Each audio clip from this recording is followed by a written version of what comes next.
It is a beautiful day in Philadelphia, and rowing on the Schuylkill is a very popular activity.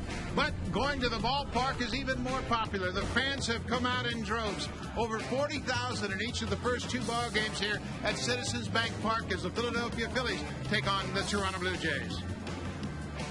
Hello, everybody. I'm Buck Martinez along with Pat Tabler. And, Pat, we've got an interesting pitching matchup today. The two clubs have split the first two games in this series. We've got a veteran in Jamie Moyer going up against a very young Brett Cecil. The veteran versus the youngster in Brett Cecil.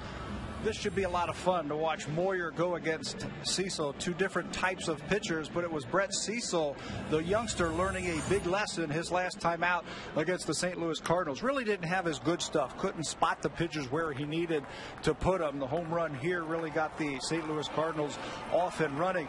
When he is on, he is throwing his changeup down in the zone and his fastballs on the corners. We didn't see any of that from Brett Cecil his last time out. Yeah, he was up against a very veteran ball club. He's lost two in a row for the first time this season. That was fresh off a 5-game winning streak. So he's all about making adjustments. It'll be interesting for Brett Cecil today as he goes to the mound against this Philly lineup. Three key hitters in their lineup are big left-handed hitters. Yeah, they certainly are. You're talking about Chase Utley, Ryan Howard, and Raul Ibanez. But you can see that Cecil has had very good success against the left-handers. A 154 average, just one home run. Howard is the big man in the middle of that lineup. He's going to have to neutralize him today. He's not afraid to throw changeups to left-handers. And the one thing Sean Markham did so well was neutralize those big left-handed bats. And now Brett Cecil's held left-handers to that 154 average. He'll go up against Jamie Moyer in his 24th season in the big leagues. And Moyer has done a great job here in Philadelphia. He won his last start against the Cleveland Indians. And when you watch Moyer deal, you are amazed when he cuts the ball. He can keep it on the corners. When you think you're going to be on him, he has that knack of getting a sense and a feel that, hey, I'm going to try and buzz one in on the inner half. So he's very amazing. Doesn't throw the ball very hard. I'm just amazed every time I watch him out on the mound. He's 3-1 in the month of June, and his last two wins have come against American League ball clubs, the Yankees and the Indians. He trails Mark Buehrle for the most wins in interleague play. He's pitched very well in interleague play, maybe from his time in the American League. That's 43 starts and a 350 earned run average to earn those 22 wins. Well, the Blue Jays hit 3 more home runs in the game yesterday. It's the 18th time they've had 3 or more home runs in a game. They're swinging hot bats in Philadelphia. And for more on that, let's go down to Sam Cosentino. Well, Buck, the Blue Jays really utilized this part of the ballpark in yesterday's game. All 3 home runs hit to left field. And it all started off of Cole Hamels with John Buck in the second inning hitting a 2-run shot to get things started for the Blue Jays. Shortly thereafter and an inning later, Aaron Hill would connect also to left field with his 11th home run of the season. The Blue Jays ahead at that point 3-0. And finally, shortstop Alex Gonzalez with his 14th of the year. That was a 2-run shot to cap the scoring in a 5-1 win. The Blue Jays, swinging the hot bats and hitting the long ball, feel that this is a good matchup as Jamie Moyer has given up 505 career home runs. That's first amongst active pitchers. He's tied with a former Philly, Robin Roberts, in that department. The Blue Jays trying to take advantage of the long ball against Moyer once again here this afternoon. The veteran Jamie Moyer, 46 years old, made his Major League debut in June of 1986, a few weeks before Brett Cecil was born. The young and the old pitch here today in Philadelphia.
local independently owned home hardware or home hardware building center.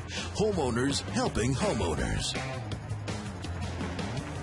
A beautiful Sunday afternoon for baseball here in Philadelphia. We are at Citizens Bank Park for the final game of interleague play in 2010 for the Toronto Blue Jays. Charlie Manuel's team has scored a ton of runs on Friday, 9-0 shutout. And then yesterday they were shut down dramatically by Sean Markham. Markham allowed just 1 run on 5 hits over his 6 innings of work.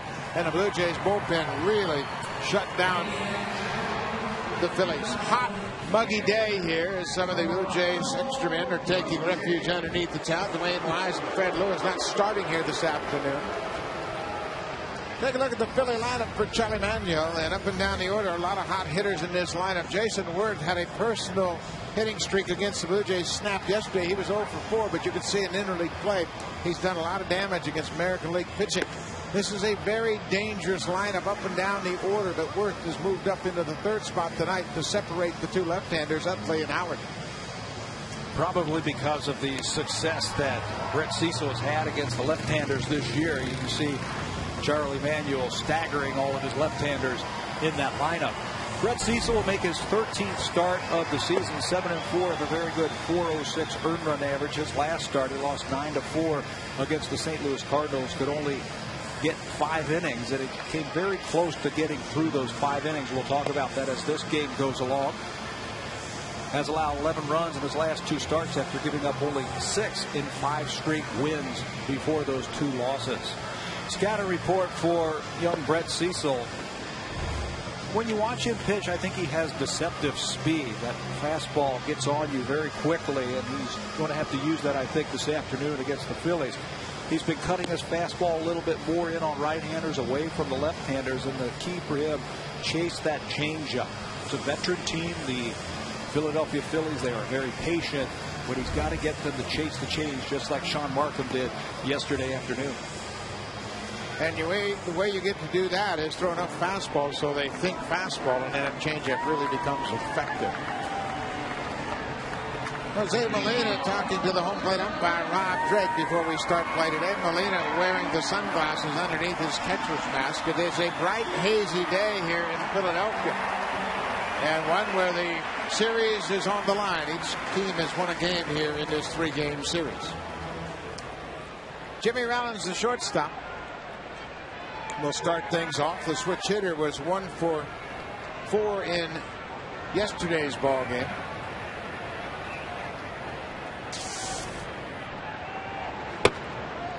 First pitch, strike with the fastball. These Phillies haven't seen Brett Cecil. They're going to be taking some pitches, trying to get a feel for his velocity here early. Pass, off power at third into left field. Rollins around first base.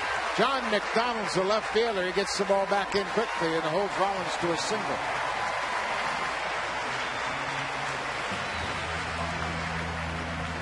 They might not have faced him before. This is his first appearance versus the Phillies, but you know they've watched some film on Brett Cecil. Off power, can't come up with that hot shot off the bat of Rollins. Brett Cecil, in his last start, just 5 innings, he gave up 6 earned runs, but just 1 walk.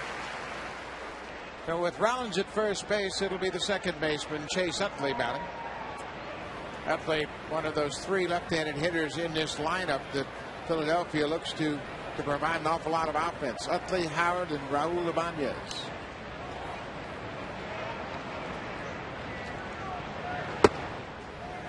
Off the plate inside. Utley had a couple of hits in his first 2 at-bats in yesterday's game against Markham and finished up 2 for 4. Philly had 11 hits in the game on Friday night. Shut down with just 5 here yesterday afternoon. There's that changeup. Utley's out in front. That's one of the patterns that we saw in yesterday's game with Sean Markham. In fastball counts, he crossed him up with changeup. And I think anytime you throw your pitch and you throw it into the spot, it doesn't matter when you throw it, you'll get guys out. A ball and a strike to Chase Utley.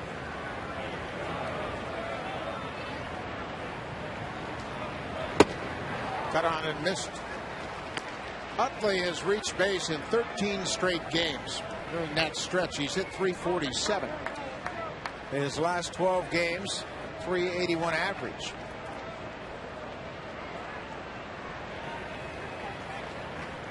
Brett Cecil ahead of Utley, a ball and 2 strikes.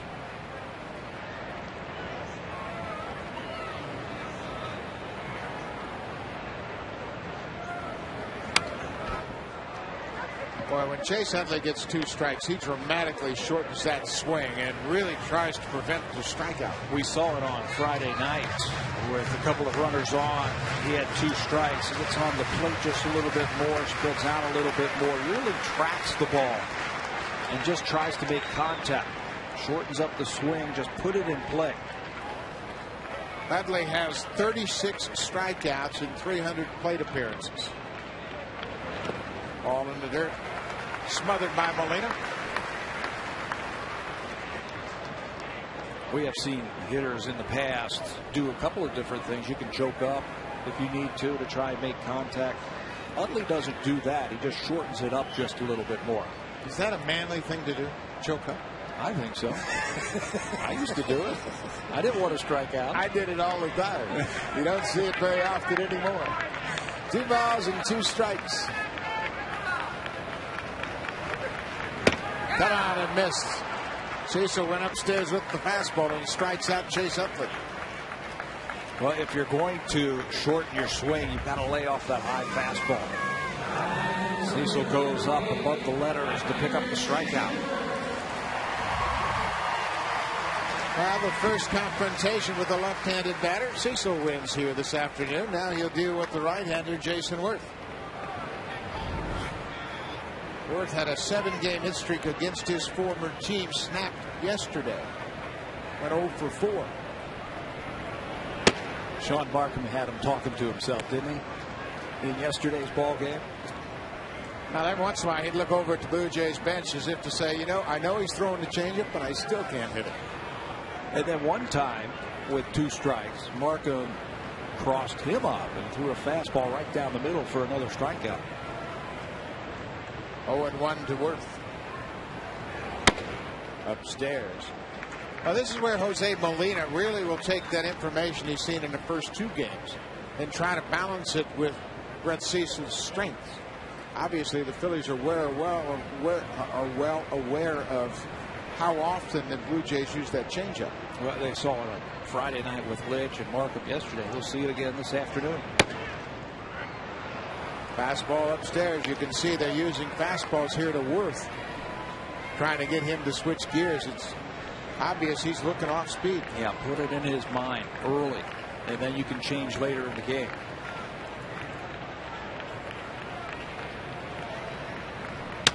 On the ground to Gonzalez. Second base to Hill for 1. Back to first, double play. Brett Cecil, a strikeout and a double play, has a very quick first inning. Blue Jays will bat bottom of the first.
time in his career. He's also playing in left field, just the third start he's made in left field in his big league career. Cito Gaston using some numbers against Jamie Moyer. McDonald's at the top of the order. Molina over his last 12 games hitting .382. So you get much more than just a well-called game behind the plate with Molina starting to swing the bats and come up with some key hits. He is down in the ninth spot against Jamie Moyer. 47-year-old Jamie Moyer, been around for a long time, since 1986. 86 with a .443 earned run average. Last started against the Blue Jays just about a year ago tomorrow. Gave up 3 home runs. John McDonald swings at the first pitch and drives it to left field. Then Francisco is there and takes it. Right on the warning track. McDonald put a charge in it, but Francisco tracked it down. You mentioned the good numbers that the Blue Jays have had against Jamie Moyer. John McDonald, .375 with a home run, and he's looking to get the Blue Jays off to a fast start. Ball hangs up, though, for Ben Francisco to run it down for the first out. Up and down this Blue Jays lineup, you'll see a lot of good head-to-head numbers against Jamie Moyer. That doesn't always translate into a win. Alex Gonzalez has been hitting in the 2 spot of late. Cito Gaston made some changes in the lineup. Seems to be working early on. And he has really loved hitting here at Citizens Bank Park in his career. The home run that he hit yesterday was his 5th at this ballpark. He's had good numbers against Moyer also. So breaking ball catches the outside corner. Moyer will never throw you a pitch down the middle. He's always trying to disrupt your timing.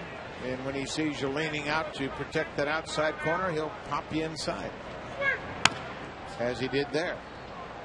It's always back and forth with Jamie Moyer, not only in and out, but back and forth with velocity. Yeah, up and down in the strike zone, in and out, strong, fast, off speed, a little bit of everything.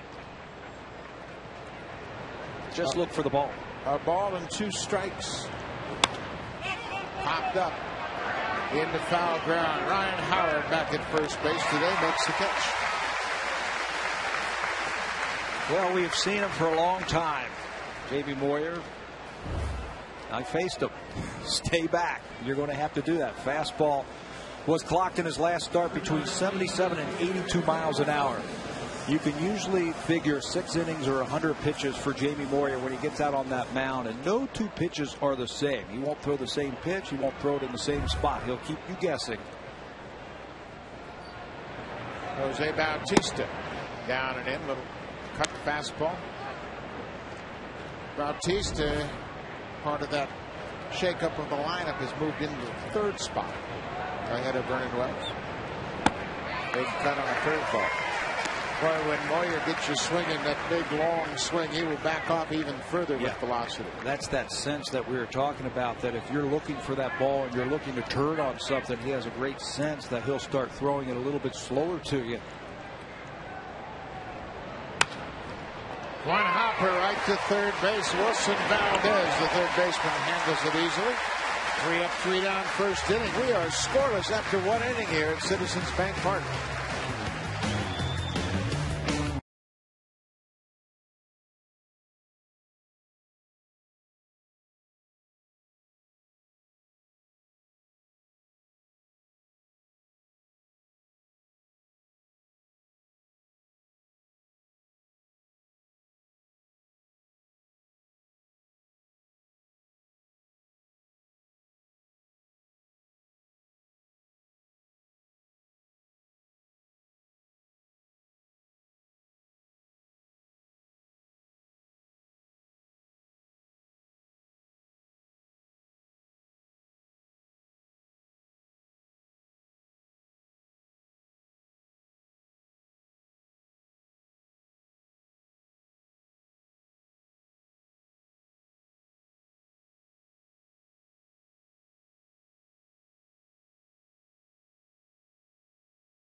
teams last year.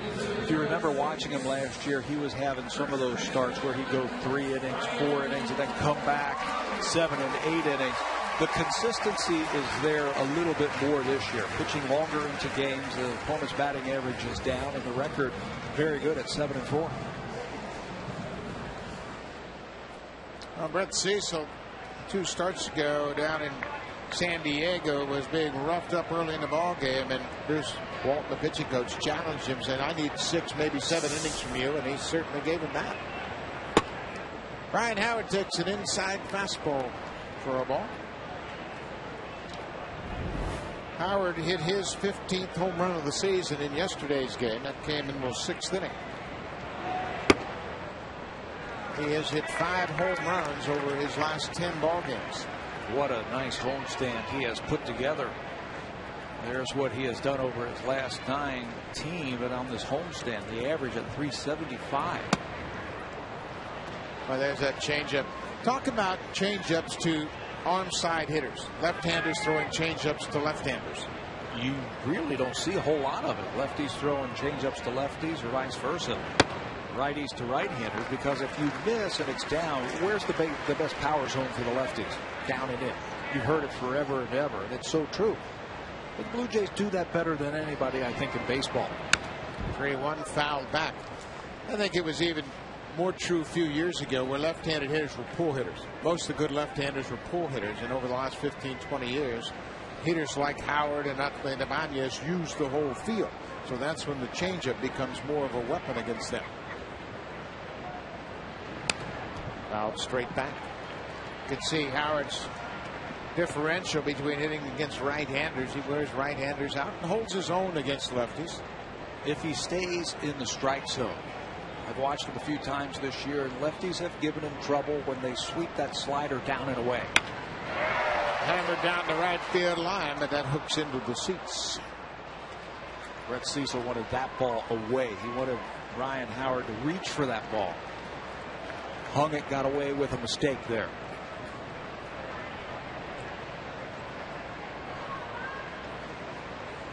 Full count pitch to Ryan Howard. Pretty good pitch. Cecil didn't get the call.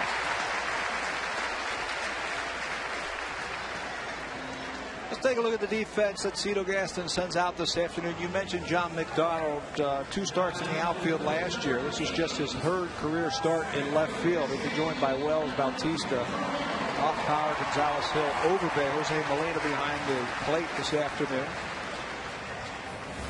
This is Johnny Mac's first start since May the 23rd at any position. Of course, he was away from the ball club, spending time with his father, who has passed away, was on the bereavement list. He gets a start here today against Moyer. Shane Victorino with Ryan Howard at first base. Makes the first pitch strike. Victorino in this series has hit all over in the order. In the opener, he was 7th in the lineup. Yesterday afternoon, he hit 2nd, and today he's batting 5th behind Ryan Howard. Charlie Manuel telling us before the series he likes Victorino in RBI situations. Into left field, John McDonald on the run, won't make the catch. It's in front of him. Victorino has a hit. Howard stops at 2nd.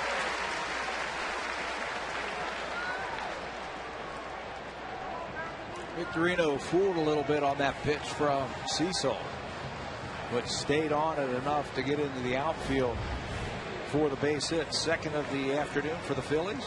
John McDonald comes hard, acts like he's going to make the catch, and Ryan wasn't going to go 1st to 3rd on that ball.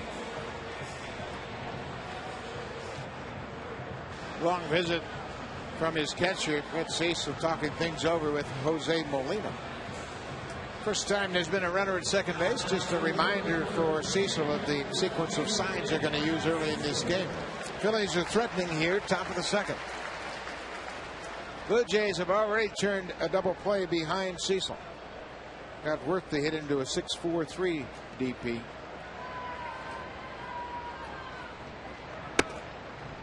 Ben Francisco, the left fielder here, his first appearance in this series.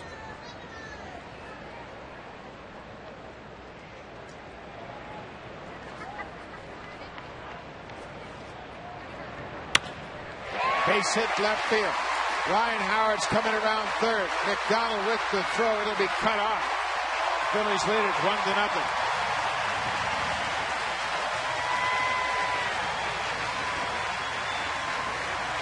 Ben Francisco came over from Cleveland in that Cliff Lee deal. When you watch him, he's got a very short swing at the plate. Not a whole lot of power, but he'll use the whole plate in the whole field. Won a batting title when he was in A-ball for the Indians, and you can see why with that short swing down the left field line, his first hit. Francisco is the only Philly that has faced Cecil prior to today. He is now 3 for 6 against the Blue Jays left-hander. Raul Ibanez takes the first pitch strike. So the Phillies have jumped out in front 1-0.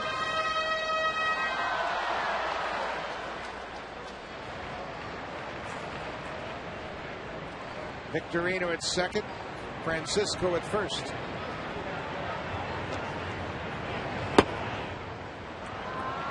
No balls and 2 strikes.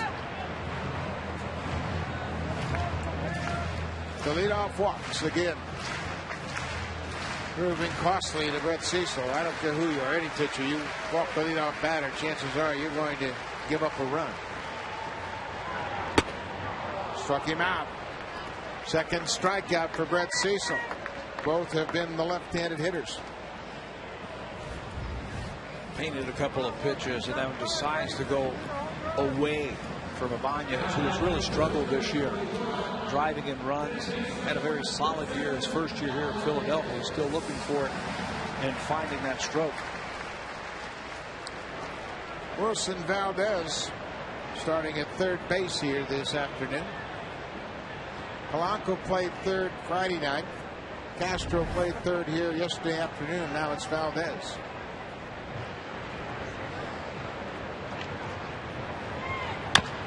On the ground toward third. Off power to second. Aaron Hill will have but one play. Off power's throw took Hill into the base runner, and all they could get was the force at second. It would have been close at first base if there was a good throw at second. Aaron Hill really not sure if his foot was on the bag when he made this catch, so to be sure, he goes down and tags Ben Francisco. Second base umpire Dan Bellino right on top of that one, signaling right away that the tag was made for the second out. Off power's throw just tailed into the base path at second base, kind of hanging out Aaron Hill. But they get the force out at second. Now there are 2 outs for the catcher, Dane Sardina. Phillies have scored a run here in the second. An RBI single by Ben Francisco.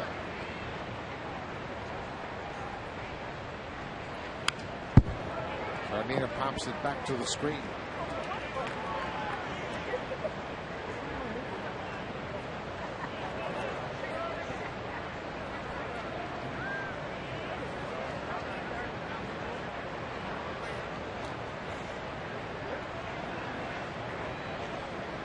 Two outs, runners at first and third.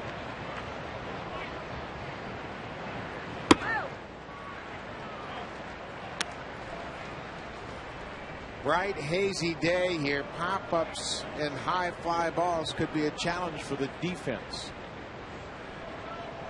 Very hazy, hot, muggy day here in Philadelphia. A ball and a strike. Base hit left field. Victorino comes in to score. The ball gets by McDonald. Here comes the wave to Valdez. Gonzalez bobbles the ball. The throw not in time. John McDonald gave Alex Gonzalez a good throw, but Gonzalez bobbled the ball trying to relay it to the plate. That's the infielder in John McDonald. The Phillies are very aggressive on the bases. Sardina takes a whack at a ball down and in, and then puts it into the corner. Watch McDonald, the infielder, go over there. Can't cut it off, but he plays it off the wall quickly. Exchanges. There's the throw you're talking about right there for Gonzalez. Bobbles it quickly. Molina does a good job of blocking the plate, and he questions the home plate umpire, Rob Drake, if he got to the plate. It looked like he had that left leg anchored against the plate. And the base runner looked like he slid right into his leg. 3-0 Philadelphia. Leadoff batter Jimmy Rollins with Sardina at second. Popped into right field. That's going to drop. Here comes Sardina around third. He's going to score. And the Phillies have broken out for 4 runs here in the second.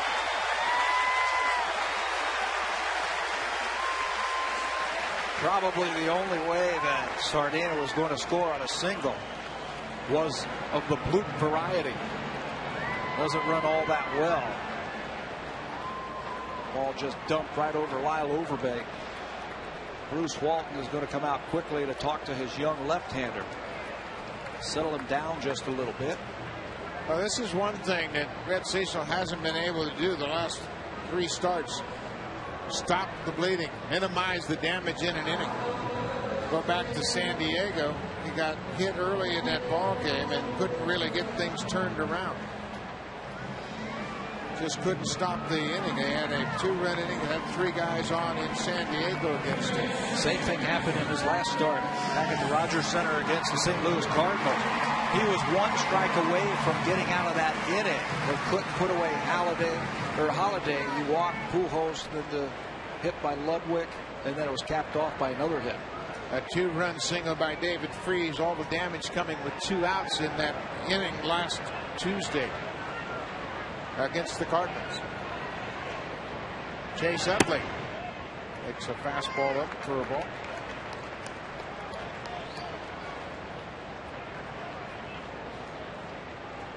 Four runs on 4 hits here in the second inning.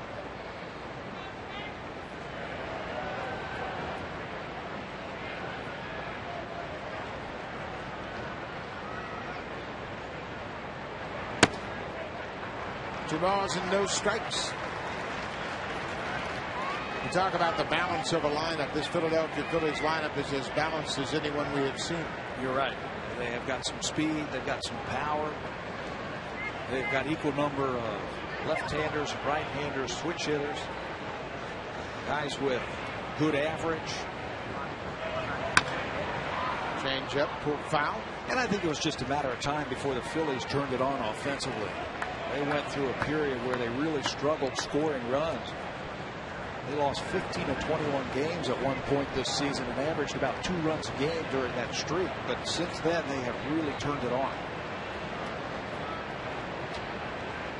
2 balls and a strike to Chase Utley. Breaking ball outside, 3-1.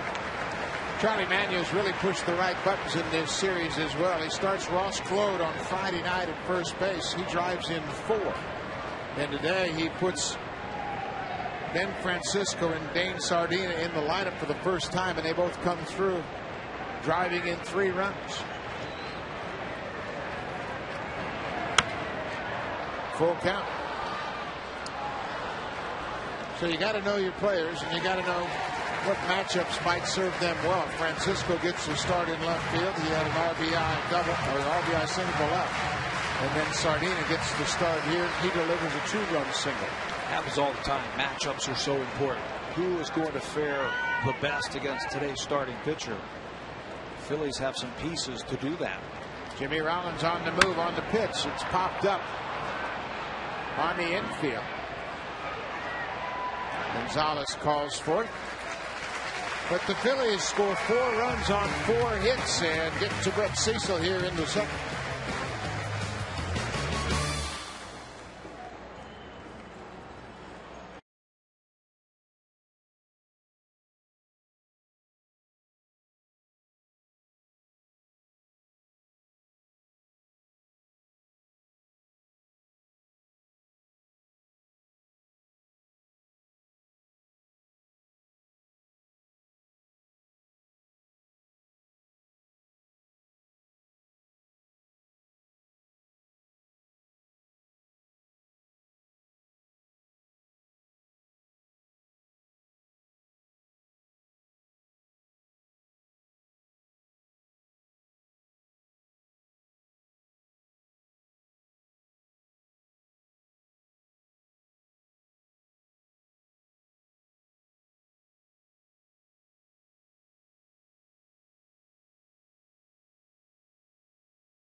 6 wins as a Hall of Famer, pitched 305 complete games. You see the statue outside of Citizens Bank Park, and now the Phillies will travel, even though this is a home/road game, with the number 36 jersey hanging in their dugout everywhere they go. Ironically, he is the one that Jamie Moyer is tied with for 505 home runs given up. Now, you've got to be a great pitcher to give up that many home runs, and certainly Robin Roberts, the Hall of Famer, was that, and he will be recognized throughout the rest of the season. That patch on the shoulder of the Philly ball players. Jamie Moyer with a 4-run lead. That was a first pitch strike to Vernon Wells.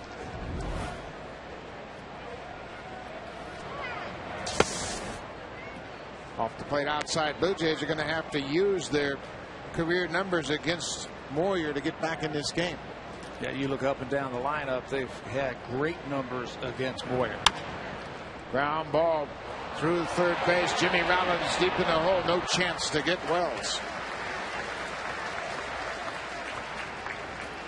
When Jamie Moyer is on the mound, he'll get a lot of ground ball outs, put the ball in play. Not a lot of strikeouts, so your defense is key.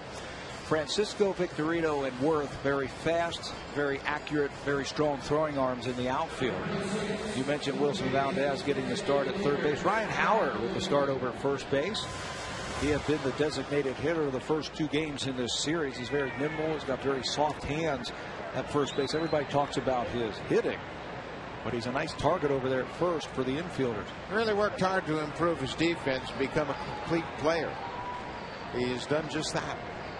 Adam Lind makes the first pitch on the inside corner for a strike. Lind hitting just .205. Decent production with 9 homers and 34 runs driven in. Off speed pitch and waved that. 0-2. These guys are very frustrating to hit against. You know you've got to wait. You know you've got to be patient, and you just can't wait long enough. It's almost like facing Tim Wakefield, the knuckleballer from the Boston Red Sox, because you have to wait so long. Driven to right field. Jason Worth on the run. This ball is in his glove. Wells around second. Now he has to re-tag the base. He heads back and he'll be safe. But what a job by Jason Worth. Jamie Moyer getting a lot of defensive support early on. Worth took extra bases away from Adam Lind, and the crowd appreciates his effort. And a very easy RBI for Adam Lind also. We talked about the outfielders being very fast, having very good arms. Jason Worth takes a good track to that ball and just runs it down. Vernon Wells was thinking about scoring. Now, if you're at first base and there's a ball in the gap, you've got to get around second base. So if it falls in, you can score. If it doesn't, you have to go back and tag, and he gets ahead of that throw from Worth. Oh, good defensive play by Worth. There's one out now. Aaron Hill takes the first pitch strike. Well, I tell you what, the Phillies were totally all over that defensively. Rollins' shortstop was Haller in first base. Utley was out to take the cutoff. They anticipated Worth was going to be able to make that catch.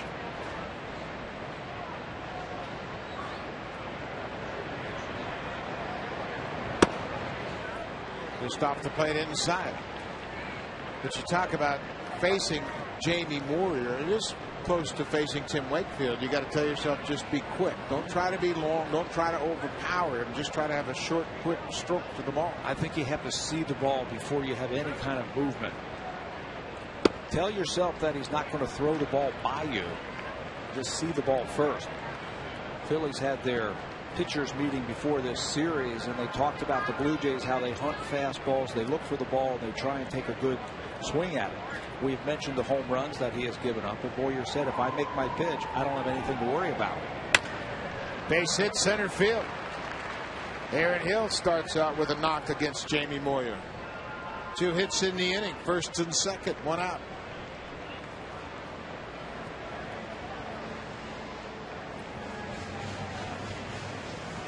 It is a hot, muggy day here in Philadelphia, and the training staff will make sure they try to keep Brett Cecil hydrated and as comfortable as possible. Players might lose 8 to 10 pounds on a day like this. You got to make sure you continue to take those fluids. Don't forget to hydrate the catcher also. Hydrate the catchers first and foremost. Lyle Overbay, first and second, one out. Grounded to first base. Howard high to Rollins, safe at second base. All hands are safe. Just when they were singing the praises of Ryan Howard at first in his defensive work, he makes a high throw to Jimmy Rollins, and everybody's safe. For a big man, he's got good feet and soft hands. This one just takes off of it. He had more time than he thought. Ball takes off on him. Rollins cannot get back to the bag. That'll be an error on Ryan Howard, his 8th of the season. And the bases are loaded, and the Blue Jays' hottest hitter coming up. Jose Molina been swinging a hot bat.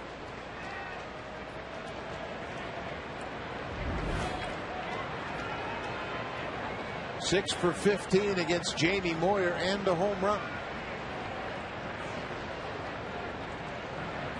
Swing and a ball down the left side up against the wall. We mentioned everybody in this order. Just about everybody has good numbers against Jamie Moyer. High averages. Aaron Hill 435. Molina 400 in his career, and they've all reached him for home runs. Molina's homered against him. Overbay, Wells a couple of times. Johnny Mack. No balls and a strike.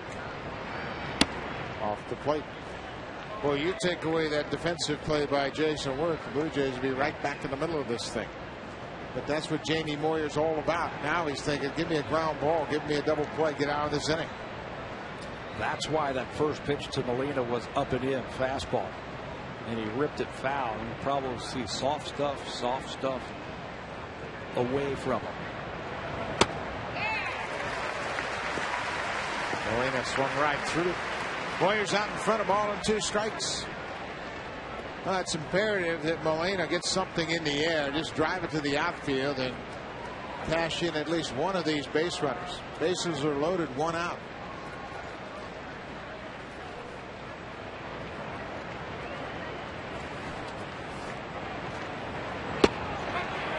Just missed with the curveball. Tough pitch to take. Yeah, very close with 2 strikes, bases loaded. That's that sense that he has about moving the ball around the strike zone. If you're looking outside, he'll try and pop you inside. Jay's looking for a grand slam. Ball down. Now he calls that one low. Molina can't believe it. The previous pitch was much closer to being a strike than that one. Rob Drake takes his mask off, and Molina has to return to the dugout, but he's got a beef. That ball was down. The pitch prior to it, off the plate. This one, look where the catcher, Zardina, catches it. Pulls it back up. 2 outs now for the number 9 hitter, Jarrett Hoffbauer.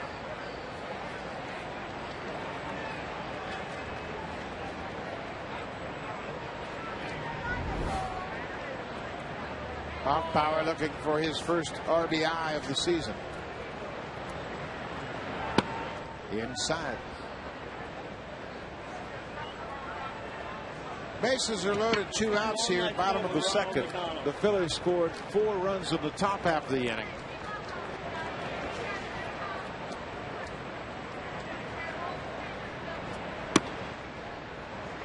Two balls and no strikes.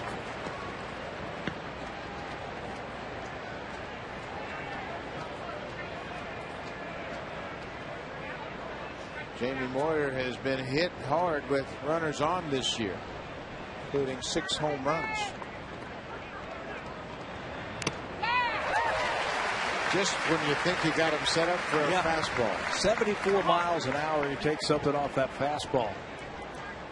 See more speed in the backyards on a Sunday afternoon around here. Guys throwing harder than that. Hoffbauer looking for his first hit with runners on this year. 2 balls and a strike. Bases loaded, 2 outs. Little flare to third base, and Valdez makes the catch. Jamie Moyer pitches around damage. He strands the bases loaded. He leads the Blue Jays 4-0.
Disseminated without the express written consent of Rogers Blue Jays Baseball Partnership.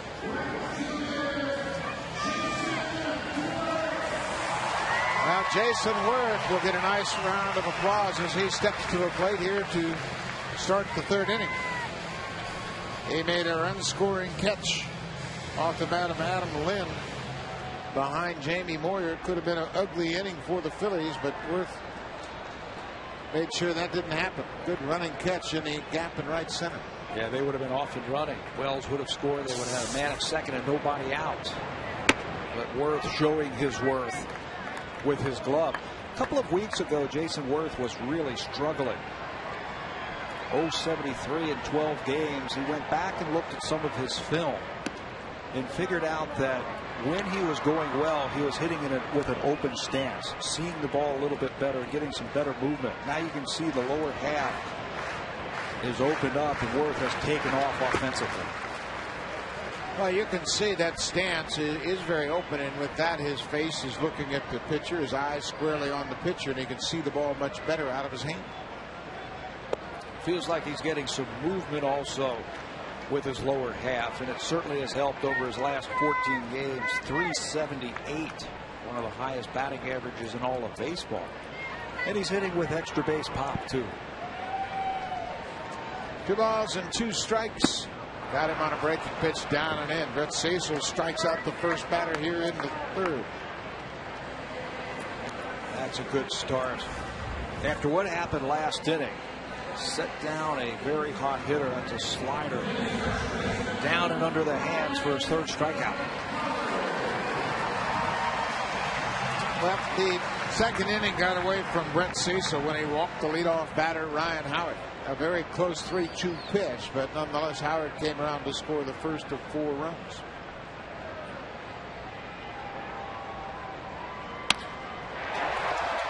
Nice play by Aaron Hill.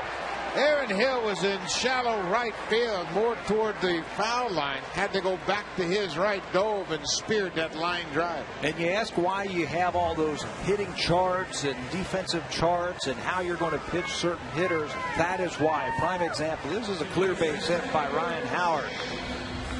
But the Blue Jays defend him with that shift. And what a play by Aaron Hill. Picks it up. You mentioned the bright day, how hard it is to come up and see the ball on days like today. No problem there for Aaron Hill. Shane Victorino had a single in the second inning. Victorino batting just .246, but he has 12 homers and 44 runs driven in. Hit that one a long way, but way foul in the upper deck.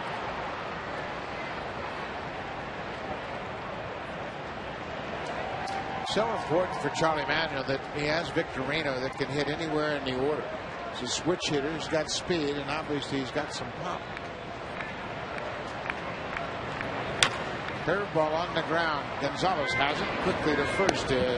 Cecil bounces back with a 1-2-3 third inning. We've played 2.5 here in Philadelphia. The Blue Jays trail by 4.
And that runs him up to 4,000 innings pitched for his career.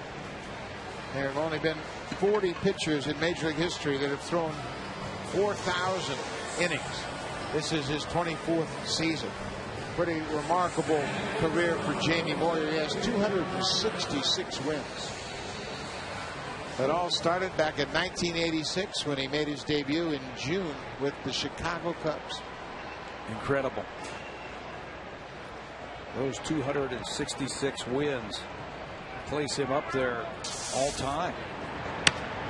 John McDonald likes what he sees from Moyer. McDonald missed the extra base hit in the first inning. Hit a bullet to the warning track in left field. Ben Francisco made a nice catch on him.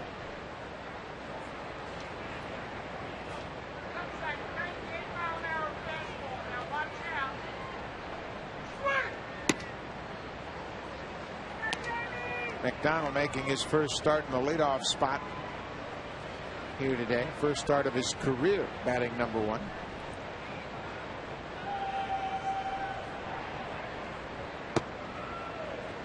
You can see John McDonald sees the ball well out of Moyer's hands. Comes from all the experience and success he's had against him. McDonald has faced him 17 times now.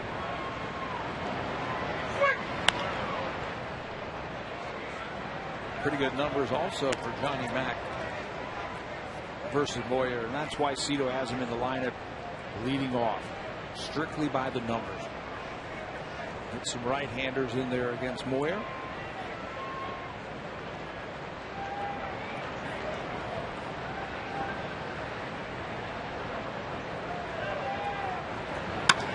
A pop up into center field. Victorino's got speed, gets over, makes the catch. One out here in the third. Well, we mentioned Jamie Moyer debuted in June of 1986, and we thought we'd give you some comparisons. Back in '86, look at the price of gasoline, 89 cents compared to today's price of $2.73. Bacon, loaf of bread. Notable events in 1986. Haley's Comet last seen, and we were joking before the game. It's already returned and come by, and Jamie's still pitching. Yeah, a lot of different changes, obviously, and Jamie Moyer has seen a lot of players come and go in his time frame. 1986, a lot of players debuted, including Barry Bonds. Greg Maddux debuted in '86. He has since retired. Hall of Fame careers have come and gone, and Jamie Moyer is still out there pitching. There's a whole slew of guys who have retired who started that year. Well, Barry Larkin, who played 19 years, started in '86, as did Doug Drabek, the father of Kyle Drabek.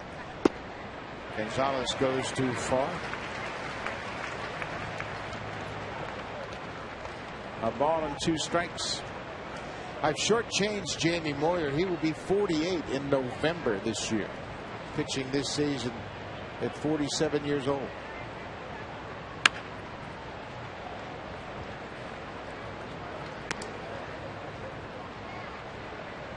This is his 5th season here in Philadelphia, and he's averaged 11 wins per season. Not a manager in baseball, it wouldn't take that from your 4th or 5th starter. Shot down the left field line. Fair ball. Gonzalez around first, headed for second. He gets the double off Moyer. And from where we were sitting, Buck, that looked like a gift. Boy, it sure did. That's why I was hesitant. It looked like it hit foul by about a foot. The left side of the infield has really pulled over. Wow. Not even close. The left side of the infield has really pulled over. And I think the ball was tipped by the third baseman. And if it was, then it doesn't matter where it landed. Right. Once he made that contact, I didn't see the tipped ball, but it's a double for Gonzalez. Bautista hits it to short. Rollins has to wait on it, but he's got the arm to throw out Bautista. It's one of the things that we noticed this inning with all the right-handers coming up. Valdez, the third baseman, and Rollins, the shortstop, have really shifted over. Valdez, the third baseman, almost playing like it's late in the game, right on the line. Let's go to Sam Cosentino. Yeah, really quickly, that's exactly what happened. I'm watching Paul Schreiber, the third base umpire. He motioned towards the Blue Jays and the Phillies dugout with a sweeping of the hand motion to indicate that, yes, indeed, it was tipped by Valdez. That's why it was a fair ball. Yeah. Yep, you could see it right there, captured on replay. Good call by the umpire. Vernon Wells, long drive, home run. Vernon Wells, a no-doubter.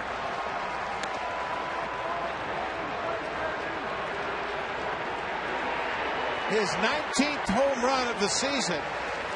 And Jamie Moyer has just taken the lead in home runs allowed. That's 506 allowed by Jamie Moyer. The Blue Jays have cut the lead in half.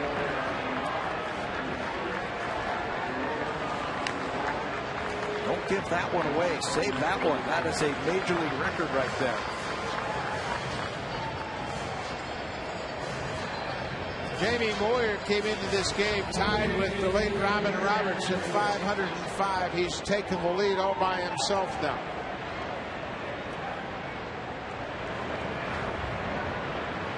Blue Jays continue to use the long ball.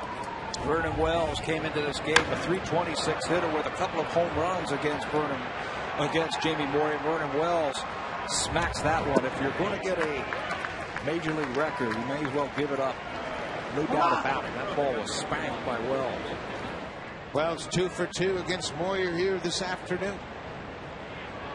Adam Lynn waves at the outside, breaking ball. Lynn goes down. That ends the inning. But Vernon Wells gets to Jamie Moyer. Wells' 19th home run of the season. A record breaker.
you are to choose 3 outfielders. All the votes are tabulated, and then the rest of the All-Star team filled in based on the ballots filled out by the players.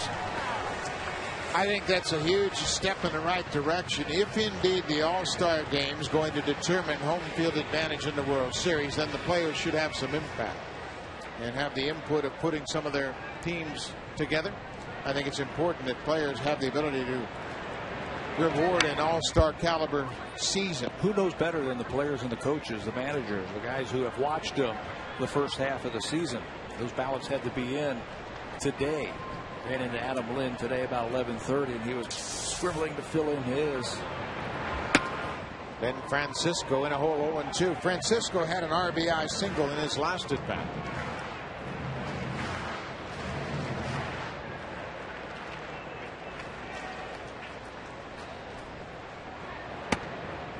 Breaking ball missed away.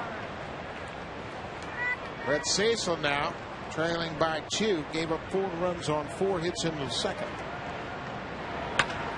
Long drive to left field, but that's going to hook into the seats. Francisco had the distance. And a young fan has a souvenir.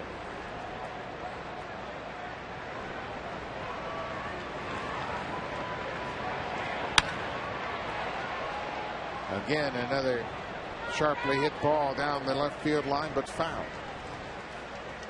Francisco came over to the Phillies from the Indians. It was a 6-player deal that included Cliff Lee.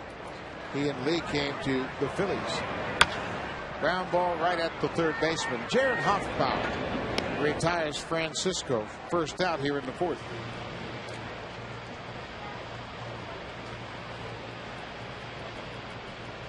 Blue Jays hit 3 home runs in yesterday's game, and the home run off Moyer has cut the deficit to 2.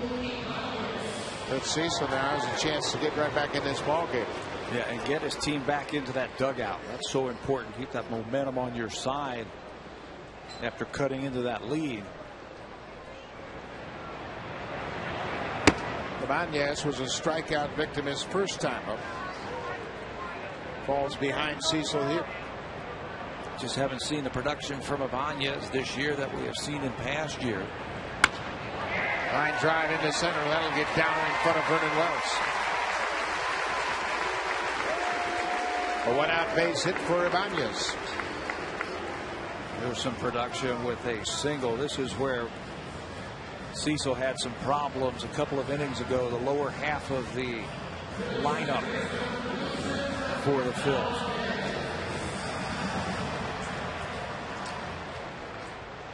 Wilson Valdez bats for a second time here today.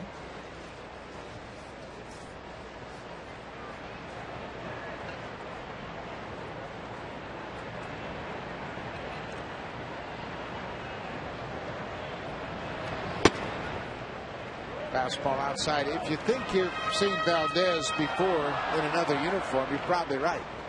This is his 11th organization. He has bounced around. He played with the White Sox in 04, Seattle in 05, San Diego in parts of 5, and then the Dodgers. Ground ball. Big hop to Gonzalez. Aaron Hill missed it. He tried to get the lead runner at second, and Hill got handcuffed. Tough throw from Gonzalez. Gonzalez was in front of the grass, on the grass in front of shortstop. Well, the only way they're going to turn it is this way, hard and then around, but the ball handcuffs Aaron Hill. They have played so well together, Gonzalez and Hill up the middle, making double plays. That time, though, they can't turn it. It'll be an error for Aaron Hill, his 4th of the season. Dane Sardina with runners at first and second and 1 out. Sardina had a 2-run single in his first at bat. Sardina was just recalled from AAA Lehigh Valley when Carlos Ruiz was placed on a disabled list.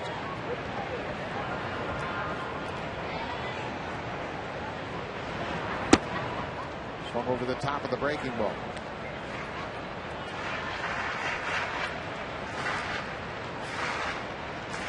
Sardina spent time last year with the Tigers, fielding 12 games in Detroit. He's hitting .254 in AAA before his recall.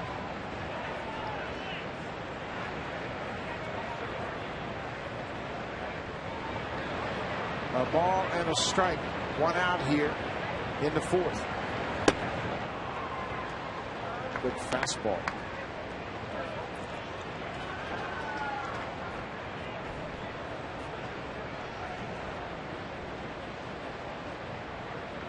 Cecil's had one double play turn behind him. That came in the first.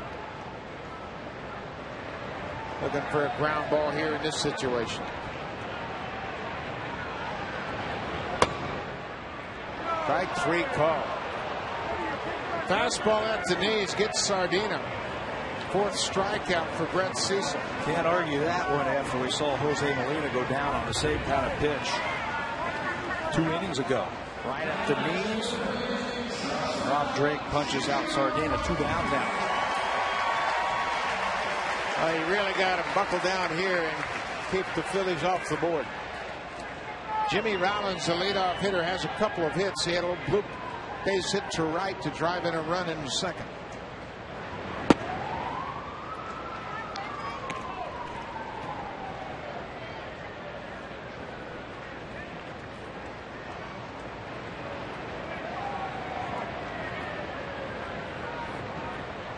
Four-2 Phillies leading.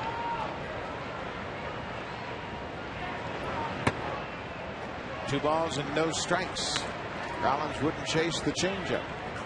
This is where Brett Cecil would really like to pick up his teammates behind him. They've picked him up all season long. Now trying to make up for that error by getting Rollins. Rollins jammed with the fastball. Well, that's what it's all about. Pitchers get great support from their defense most of the time, and every once in a while when they kick it around behind you, you've got to make a good pitch and pick them up. We have seen them do that all season long, make great plays. How about the play Aaron Hill made against Ryan Howard last time out?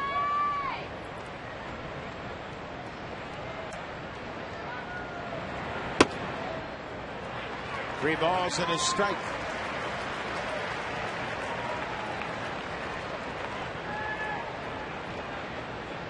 Chase Utley on deck.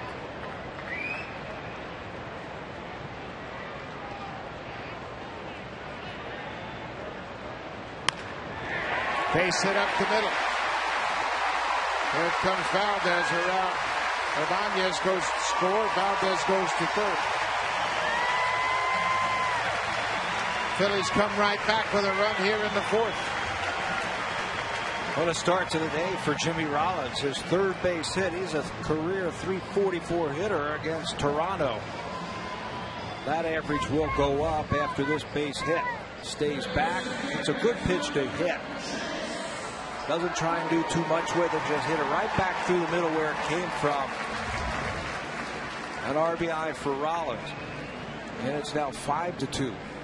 Phillies answered a 2-run third inning with a run of their own here. 2 outs now for the second baseman, Chase Utley. He's 0 for 2.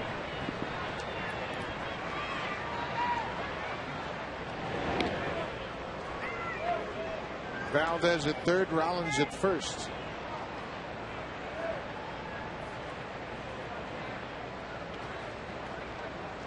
Molina now out from behind home to go over the first and third defense.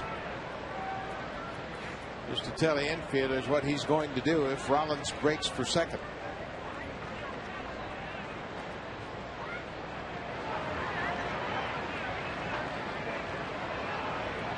This is a pretty good time to run if you're Jimmy Rollins with the left-handed hitting Utley at the plate. Not going. Utley takes a ball. You got work on deck. If Rollins steals it, you got 2 in scoring position for Utley. And if they keep the inning alive, then you've got the dangerous Jason Worth. And Rollins is over there at first base trying to measure Brett Cecil, trying to get a jump. There's a strike, evens the count at 1-1.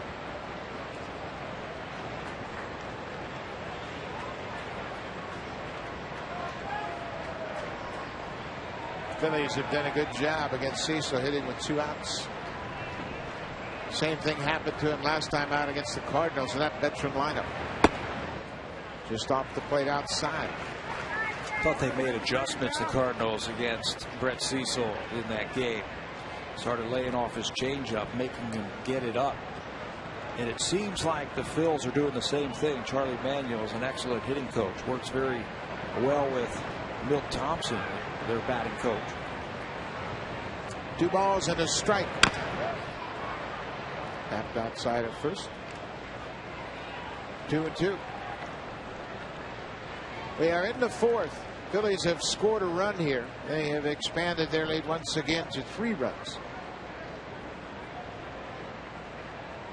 Cecil trying to cool off a red-hot Phillies ball club. Over the last 10 days, they trail only the Brewers in batting average.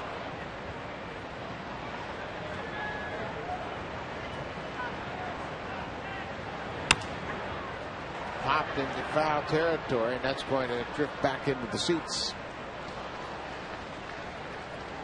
Did you see where Chase Utley's head was on that swing? Down. Trying to keep it down to foul off that tough pitch. Struck out his first time up, popped up his second time up. Now he's trying to get that ball in play. Another 2-2 pitch to Utley. There goes Rollins. Popped back out of play. Rollins had a good jump. Utley hitting with 2 strikes, had to protect the strike zone. He has been a very good RBI man over the years as Chase Utley. And you have to watch him keep his head down. Really forcing himself down to pick up that RBI. He's been to 4 straight All-Star games. He's a 4-time Silver Slugger Award winner. He's a great hitter. And he comes through again. Base hit right field. Valdez scores. Bautista's bobbling it, but Rollins will stop at second. And that's why you keep your head down, to track the baseball as long as possible. Chase Utley has had 4 100 RBI seasons in his career. The only time he didn't drive in 100 runs, he had 93, and you do that with great at-bats. He has now extended his games reaching base to 14. A good short stroke delivers the RBI base hit to right.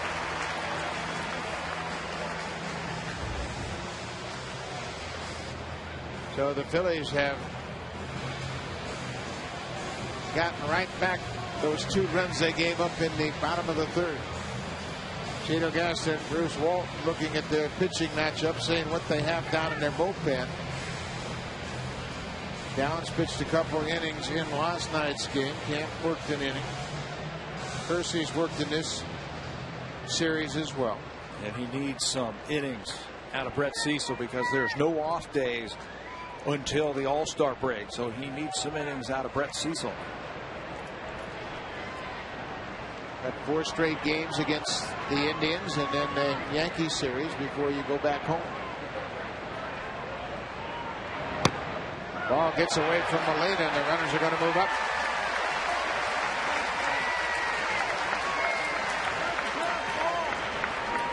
The pass ball to Jose Molina. That ball went off his glove and allowed the runners to move up 90 feet. Yep, just missed it. Looked like a breaking ball. It looked like he knew it was coming. He just missed it. Tough situation out for Cito Gaston with Jason Worth at the plate. Takes a fastball for a strike. Worth 0 for 2. If Blankford just gets the call from the dugout, they're going to start somebody throwing down there. Looks like Casey Jansen might grab his glove. That's who it is. Inside, pushes Worth back.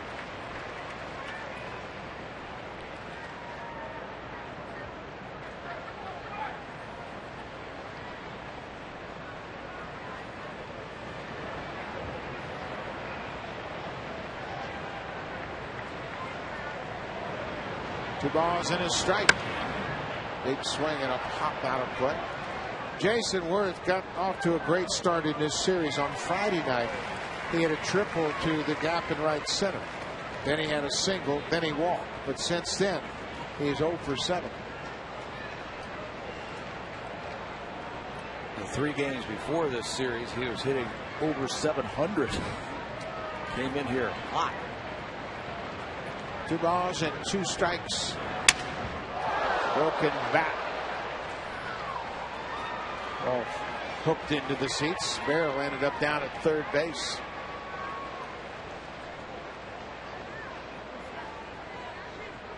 So Worth will get some new lumber. And Cecil will try to figure out a way to get out of this inning.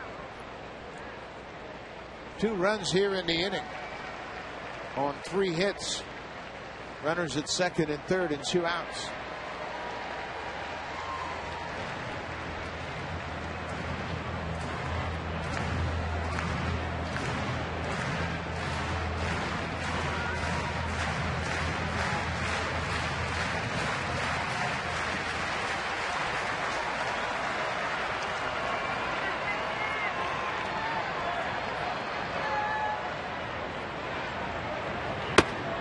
Got it.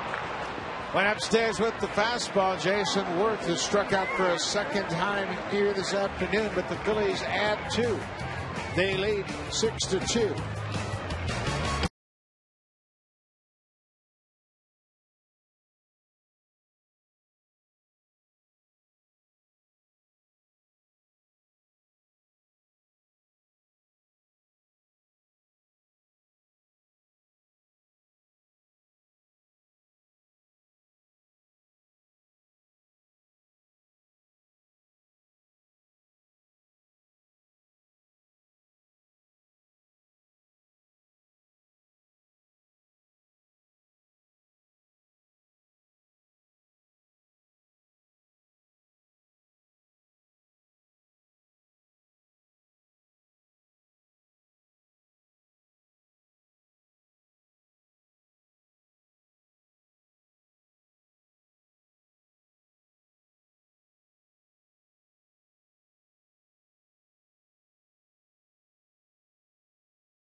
You can see the Blue Jays pitchers as they prepare for an upcoming series, and you can watch how Sean Markham passes the time during a rain delay.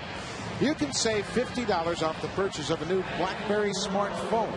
Visit BlueJays.com/BlackBerry Insider for more information. Get an idea just exactly what goes into a pitchers meeting and how they prepare for an upcoming series. And they knew when they came into Philadelphia during that pitchers meeting that it was going to be a lot of fun here facing this Phillies team, as hot as they are swinging the bats. Yeah, from top to bottom, the Phillies really took apart the Indians in the series before they got here, and then threw a 9 spot on the board on Friday night.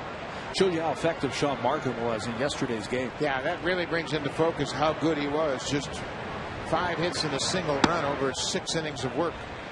And then you got to tip the cap to the bullpen as well. Scott Downs and Sean Camp went 9 up, 9 down in relief. Jamie Moyer works to Aaron Hill.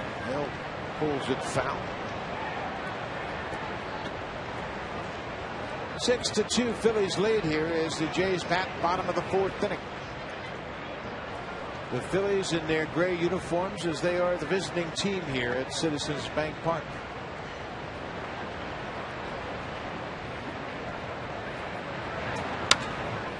Grounded wide of third. Valdez with a good glove. Long arm. Hill's retired. Reliability, resale value, and race-proven innovation. Get it all plus 0.9% financing and a $500 gas card on new Civics during the Honda Checkered Flag event. There's a big fire past the downtown area here in Philadelphia. It's been going on for a while now. We've gotten some reports that it's quite the blaze in an industrial area.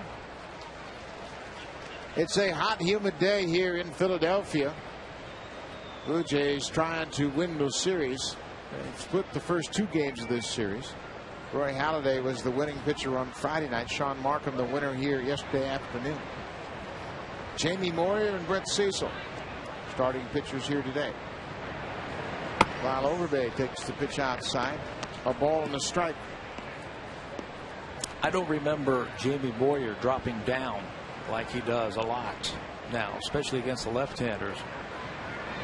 Coming almost 3/4. Well, Jamie Moyer understands now that he's liable to do anything. He can lift the ball up in the air. He wasn't really pleased with that last pitch. But he really has to be a guy that's very adaptable. Another sidearm pitch cued off the end of the bat.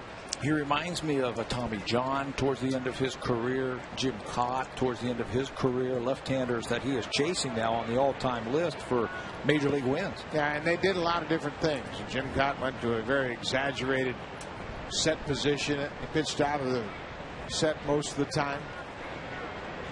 2-2 pitch to Overbay. Strike 3 call. Jamie Moyer gets Overbay on an inside pitch for the strikeout. Brett Cecil, just 23 years old, wasn't born when Moyer made his debut in 1986. Brett was born on July the 2nd, I believe, in '86, and we mentioned that Moyer started in June of that year. Look at the numbers that he has piled up in his career. Brett Cecil, I think, along with Ricky Romero and some of the other young pitchers sitting over on that third base dugout, can watch Moyer and appreciate and learn something from the veteran this afternoon about changing speeds, hitting spots, make your pitch. Jamie Moyer has 8 children, and the oldest is 18 years old.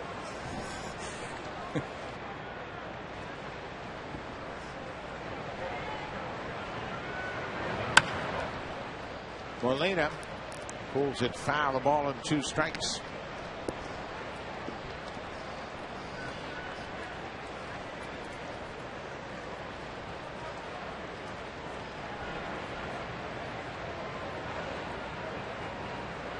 Two outs here in the 4th. Foul down the right side.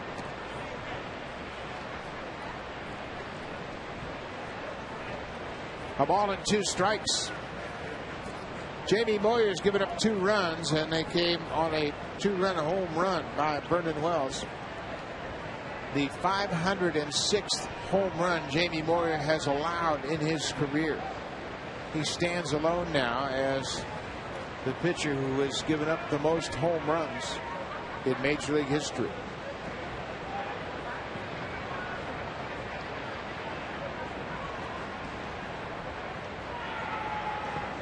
Curveball down in the dirt.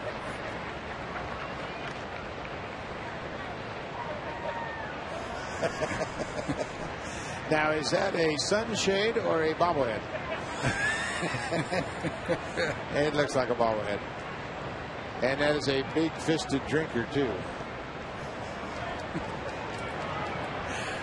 2 balls and 2 strikes, 2 outs here. Molina stays alive. It's been a great series for the fans. I got to see Roy Halladay pitch a gem on Friday night. Blue Jay fans that have traveled here to Philadelphia got to see Blue Jays hit 3 home runs on Saturday and see Sean Markham win the game. And the crowds have been in excess of 43,000 each day. Molina, long drive left field. Francisco watches it off the wall. Molina will stop at first base as he hits a long single off the wall and left. And those fans that we just had a shot really appreciate good heads-up baseball, and that's good heads-up baseball by the left fielder Francisco. Knowing that he had no shot at making the catch in left field, he plays it off the wall perfectly and holds Molina to a single. Look at that. He knows that he has no shot at making the catch. So the next best thing you can do is get it in as quickly as possible. Jared Hoffbauer will bat with 2 outs. Way out in front of the off-speed pitch. Fans here are great, though. They've been wonderful for the 3 days. We've seen a lot of Blue Jay fans, and they're very rabid, and they get behind their team. Walked into the ballpark today with my bag and my Blue Jay emblem on there, and a guy thought, oh, here from the Blue Jays. I thought he was going to take me out. They love their Phillies, and certainly when they don't do well, they let them know how much they love them. But lately, it's been a love affair here as the Phillies have gone to back-to-back World Series. Yeah, they've had a great run over the last few years. A team built by Pat Gillick, championship team of a couple of years ago. I think they have an excellent chance also this year of doing something if they get into the playoffs. Off the plate inside. 2 balls and a strike. Pat Gillick is officially a senior advisor to Ruben Amaro Jr. Bill Giles is the chairman of the board. Dallas Green also a senior advisor. A lot of baseball people around this organization. 2 balls and a strike. Popped up down the left side. Francisco in. He's got it measured and makes the catch. Jamie Moyer gives up a single and strands a base runner through 4 innings. He leads at 6-2.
And clinched the division in Montreal. I ended up going against Houston, who gave us trouble, especially in the Dome, and come back against Nolan Ryan. I think it was a 5-2, 3 runs down to him, and win the thing, and it was 5 games. Everyone but the first one went extra innings. So it was when we got to the World Series, against Buck and the boys, it was kind of like, woo, we're finally there, because it took us a while to get there. So the nickname, the Bull, where did that come from?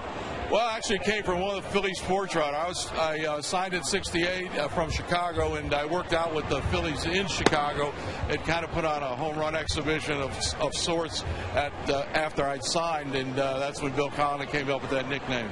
How about the barbecue? How did this all come about? And it seems like you've really enjoyed it. Well, I enjoy barbecuing, and it's kind of a takeoff of Boog in Baltimore. But the whole theme of this ballpark, as you've been around, it was to be fan-friendly. So the recipes are mine that we use back there, and I spend quite a bit of time back there with the fans. They enjoy it, and it's kind of funny, but you hear the fans say things like, "This is the guy I used to go watch play," and I go, "God, I'm getting old." Well, one more question for you. What does suggest we eat? Because my time is almost done here. I think it's time to go get some ribs. What do you think? Well, it's a hot day, but we got a great spot right here. Ryan Howard hits one to the base of the wall in right center. He has himself a double to start the fifth. We talk about the left-handers and how Cecil is going to have to shut them down. Both Utley and Howard have gotten hits off him now, as has Ibanez. All three of the left-handers have come through against Cecil. Watch where this ball is. Right in the wheelhouse. That's where Ryan Howard likes the ball, up. And he's got tremendous power. We've talked about the great average that he has put in the month of June, and he just misses another home run. Walked his first time up, was robbed of a hit by a great play by Hill, and this time doubles into the gap in right center. It's great to see Greg Luzinski, the bull. He has that barbecue out there, Boop's Barbecue. He markets a barbecue sauce all around this area, and certainly a big part of this Phillies legacy. And they do incorporate an awful lot of the former players in the ballpark.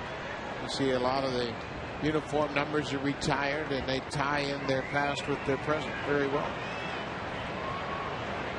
Shane Victorino takes an off-speed pitch for a strike. From all on the strike to the Phillies center fielder.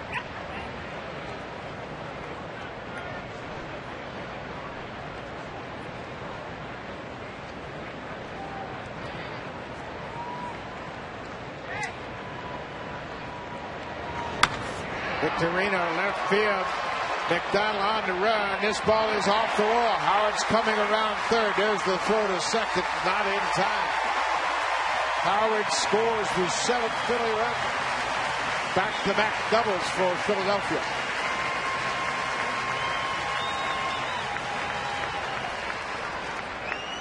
Victorino homered here the other night from the right side. Very quick on the inner half. See how he pulls those hands in, gets the barrel of the bat on the ball. Can't get it high enough to get it out, but it's off the wall for extra bases. Victorino over 330 now as a right-handed hitter.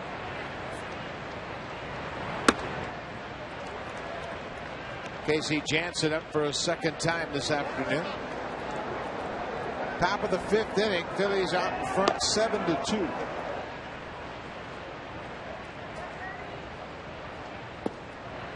Change up for a strike.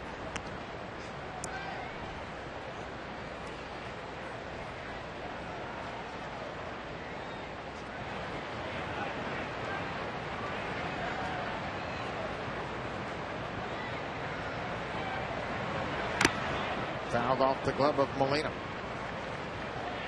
We mentioned Ben Francisco came to the Phillies in that Cliff Lee deal that sent 4 Philly prospects to Cleveland. He also played collegiately at UCLA, the same place that Chase Utley came into prominence. Inside, evens the count at 2-2.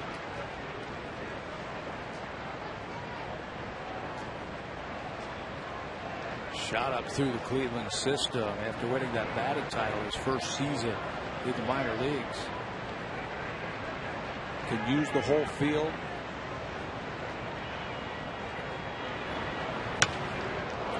Right on that pitch, and pulls it into the seats.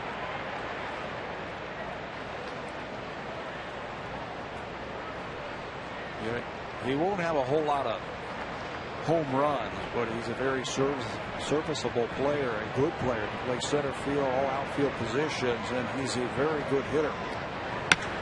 There's a drive down the left field line, but that'll hook back into the seats, out of play. See how quick he is on the inner half because his swing is so short. He's an intriguing guy in that you always kind of get the sense, boy, if you ever got a chance to play every day, he might become a real good regular player. He's 28 years old.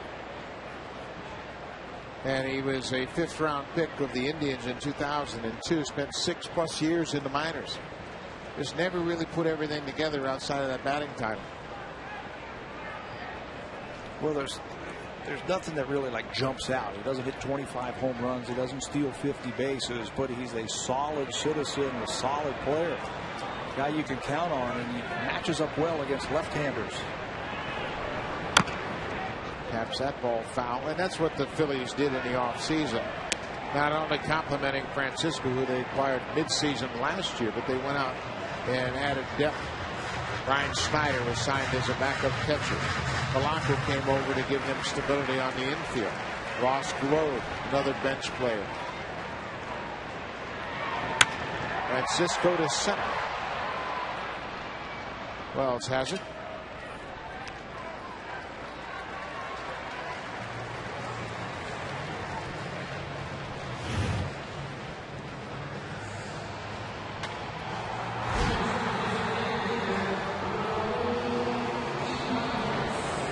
One out here in the 5th inning. Philadelphia leads 5-2.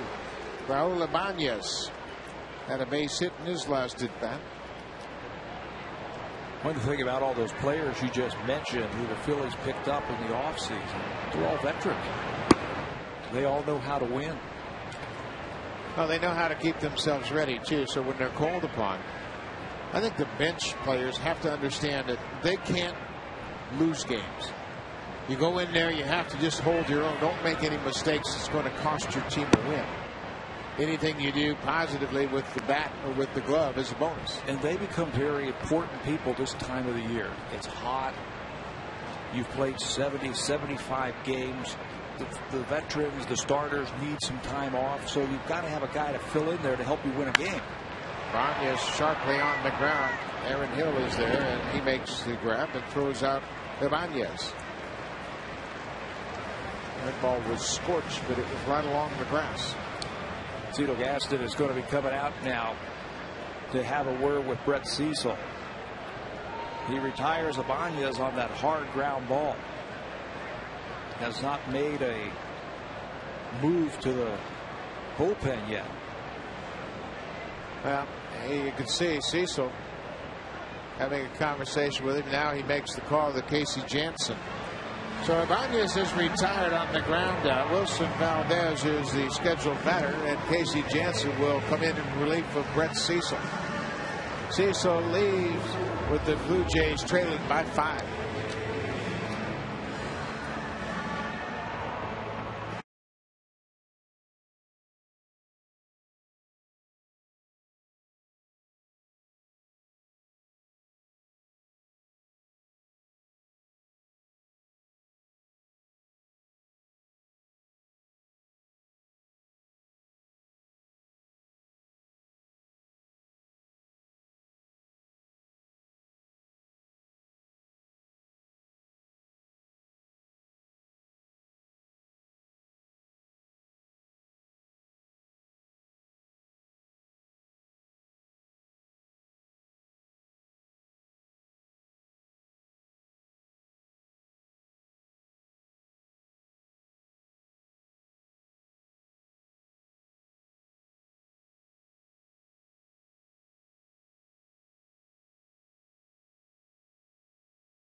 The Jays on Rogers Sportsnet. Brought to you by your local independently owned home hardware or home hardware building center.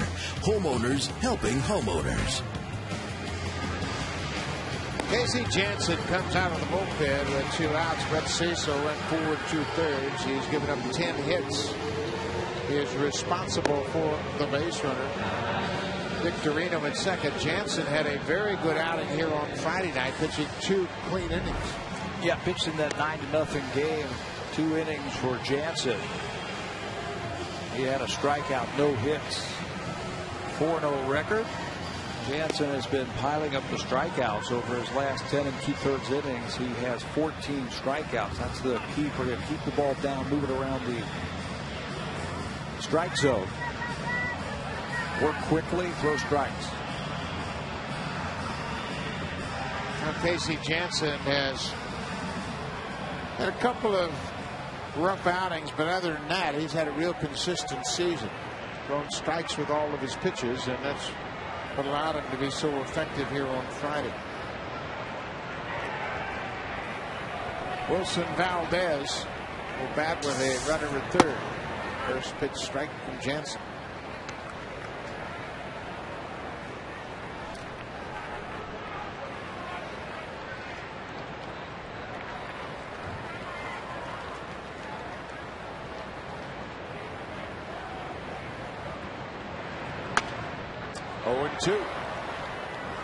The Phillies' regular third baseman, Felicio Polanco, dove for a ball on Friday night and messed up his elbow. We haven't seen him since. Hyperextended a little bit. There's Polanco. Felicio Polanco's got it wrapped up. You can see that left arm, so it's still bothering him. So Charlie Manuel is going to give him yesterday and today off. They're going to need him in the second half if they're going to do anything in the NL East. Fly ball lifted into right field. Bautista comes in and he makes the play. Jansen comes in and strands a base runner. Does a good job, but the Blue Jays got some work to do. They trail by 5.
All on Rogers Sportsnet.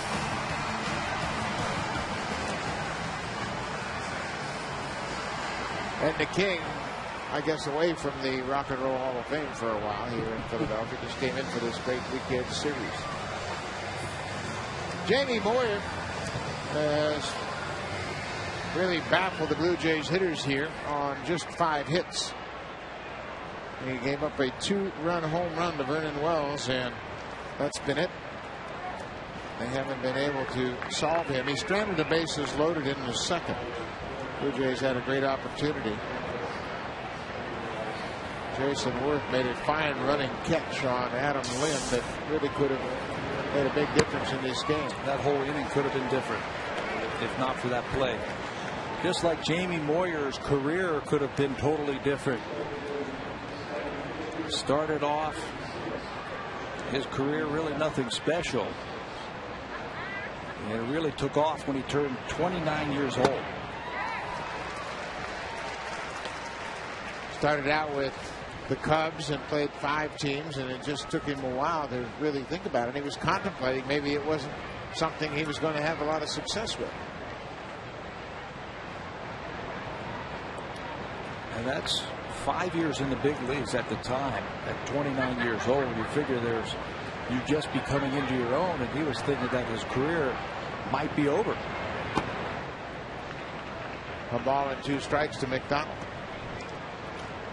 Everyone knows that Digger Phelps is his father-in-law, and at the urging of Digger Phelps, he asked him to go and talk to. The ball hit out in the right field. Nice running catch by Jason Worth. Again, taking away extra bases from John McDonald. Worth might not be doing it with his bat, but he's doing it with his glove this afternoon. Yeah, he's had an impact on defense for sure. He had a long run and takes this hit away from McDonald. This one a little bit easier than the one in right center field because it's on his glove side. But they wanted Jamie Moyer to talk to Bus Campbell, the great pitching coach out in the Colorado area. Moyer says, I was scuffling at the time. I was looking for direction. I'd never heard of Bus, but my father-in-law was convinced he was the guy who could turn my career around. Well, and there's a link with Bus Campbell and the Phillies, and that's Roy Halladay. Halladay learned under Bus Campbell as a kid in Denver, and Campbell had a lot to do with Halladay's success. When Campbell passed away, both Jamie Moyer and Roy Halladay went to the funeral, and Halladay said, I would not be pitching in the big leagues if it wasn't for Bus Campbell. And I guess Jamie Moyer wouldn't be pitching in his 24th season had it not been for Bus Campbell. What they did was they took his windup and they broke it all the way down, and they figured after they would refine it down to the fact that when it all starts, the most important thing is taking the ball out of your glove. He does a good job of hiding the ball. And when you watch Jamie Moyer on the mound, look at it, he keeps the ball in the glove right at his belt. And that transfer right there just keeps everything together. Popped up on the infield. Shortstop Jimmy Rollins takes command and makes the catch. 2 outs.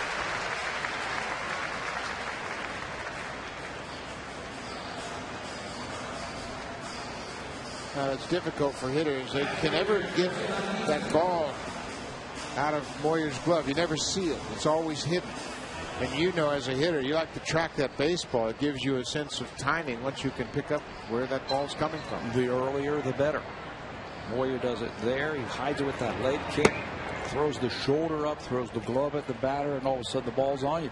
Now, he's throwing about 75, 82 miles an hour, but that ball seems like it's a lot quicker because you can't pick it up.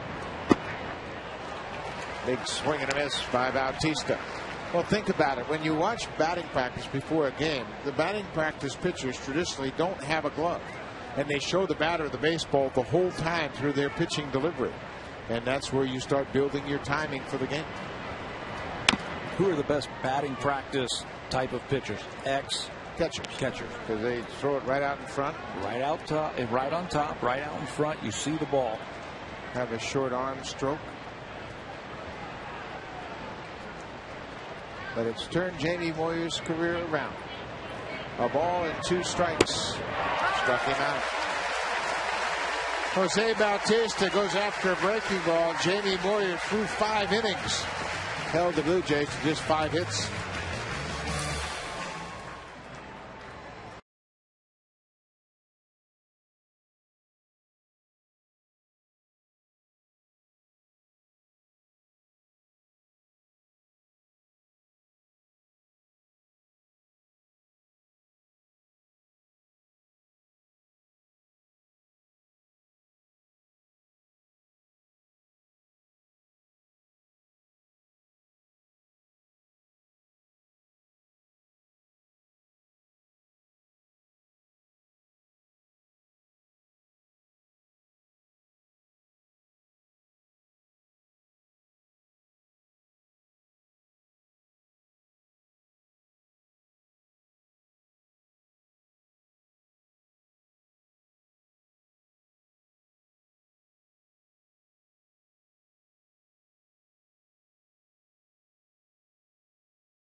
needs to do to throw better quality pitches, keep the batter's timing off a little bit, and get ready for that next start. Well, this is what it's about for a starting pitcher. It's all about changes and adapting and making adjustments during the course of a season. You're going to be a successful big league starter. You're going to go to the mound 34 times a year. And you're just going to have to constantly make adjustments. There's the peaks and the valleys that we've talked about. Remember his start in Cleveland, which was sensational. He will not get a chance to pitch against the Indians as the Jays head there after today's ball game. But the word gets out, gets around. They've got scouts out there watching you and sending in reports on you and how to hit against you.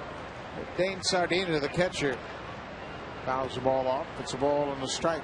Sardina had a big hit in the second inning. Drove in 2 runs with the single. Casey Jansen at the final out of the 5th inning.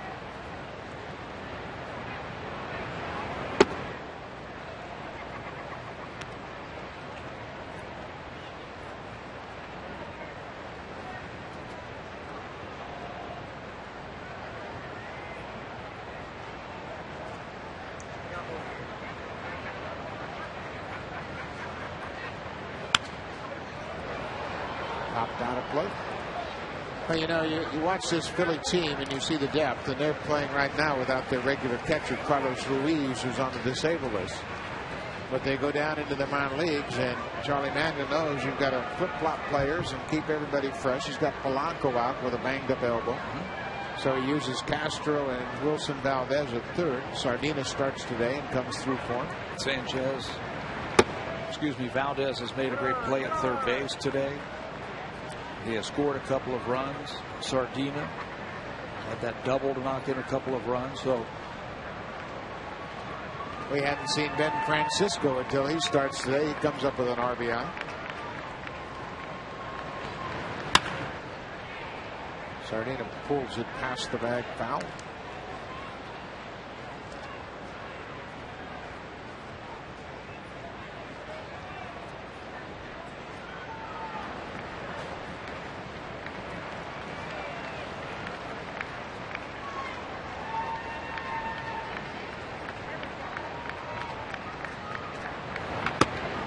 Strike 3 at the knees. Fastball gets Sardina for a second time looking. Let's check in with Sam Cosentino.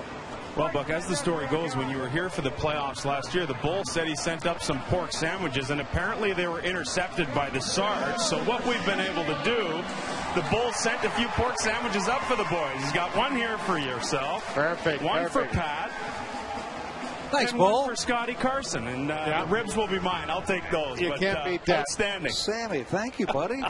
All right. Special compliments of the Bull. Thank you very much. Thank you, Bull. That's very special. And I can tell you that the last shipment was intercepted by Sarge.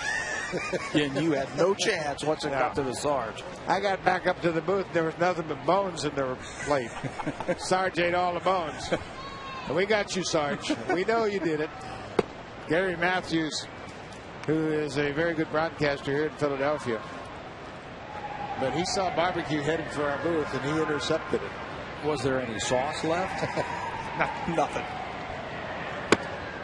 Jimmy Rollins had a big day here. He's had a good series. He had 4 walks in the opener of the series on Friday night. Had a single in 4 trips last night and had a base hit in each of his 3 at-bats here this afternoon. He's the igniter of this offense. Just put him in there. He causes excitement when he steps into that batter's box because of his great speed. You make a mistake, he can hurt you with the long ball. The ingredient that they were missing when he spent all that time on the disabled list. Jimmy Rollins is a former MVP. They don't give those out just because you're a good guy. No. How about 30 home runs for a shortstop? That's what he had a few years ago when he won that MVP.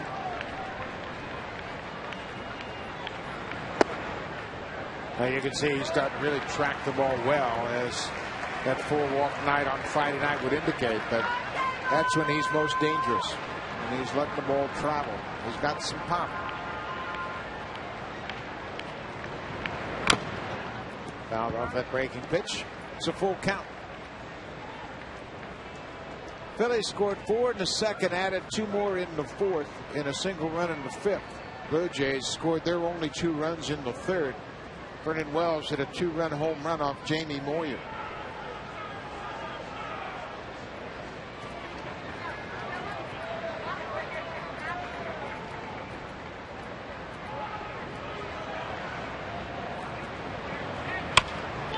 On the ground, fair ball. Overbait tosses to Jansen covering.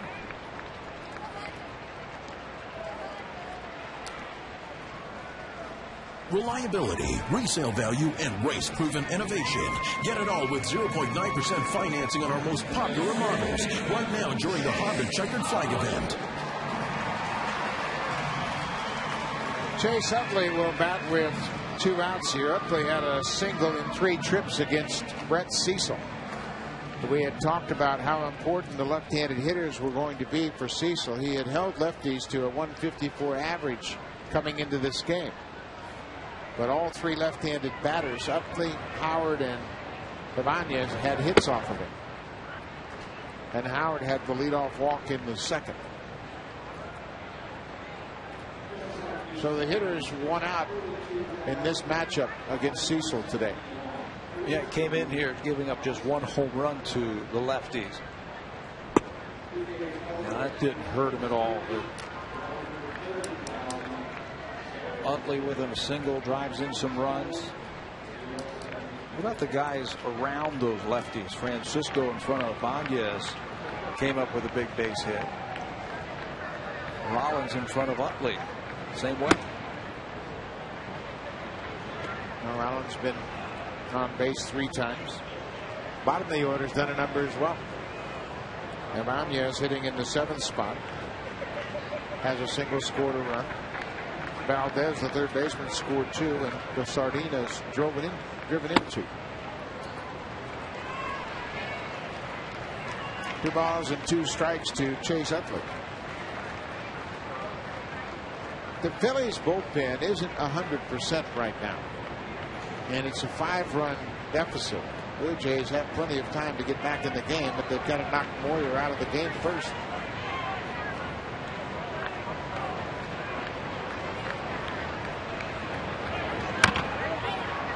Slow chopper up the first baseline. Overbay steps on the bag just ahead of Utley. A 3-up, 3-down inning here in the top of the 6th. Blue Jays will bat trailing by 5.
It is that kind of day here in Philadelphia where you're just trying to figure out how to stay cool. It is a hot, muggy, sunny Sunday afternoon here in Philadelphia. Great crowd, 42,491. in attendance. 130,000 for the 3-game series. Came out to watch Jamie Moyer, who's been dazzling through 5 innings. Really mixing up his pitches against the Blue Jays. Moyer looking for victory number 267 in his career.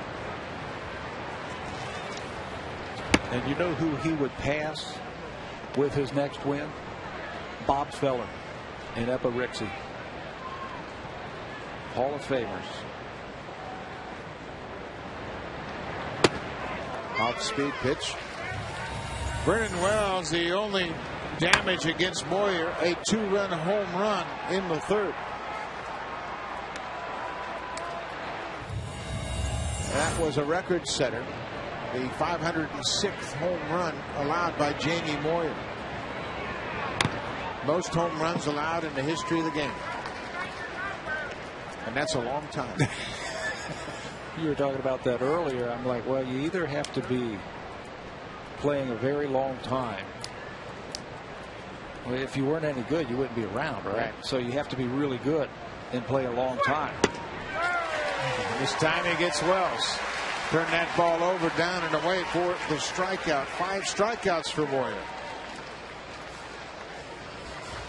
His season high is 7. He did a couple of times. Ball just doesn't get there for Vernon Wells. He's out on his front foot, swings right over the top of it.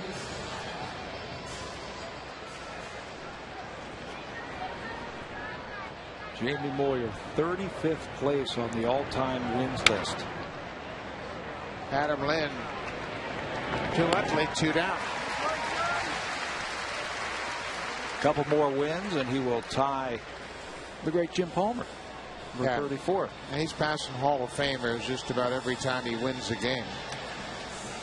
Burley Grimes and Mike Mussina are tied at 270 wins. That's obviously well within his reach. He is the active leader in wins. Andy Pettit is second with 238 wins. Popped up. Shallow right field. Utley calling for it and takes it in front of Jason Worth. They avoided a collision. As Worth was charging hard, Jamie Moyer has retired 7 in a row.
Against Jake Westbrook. That'll open up the series.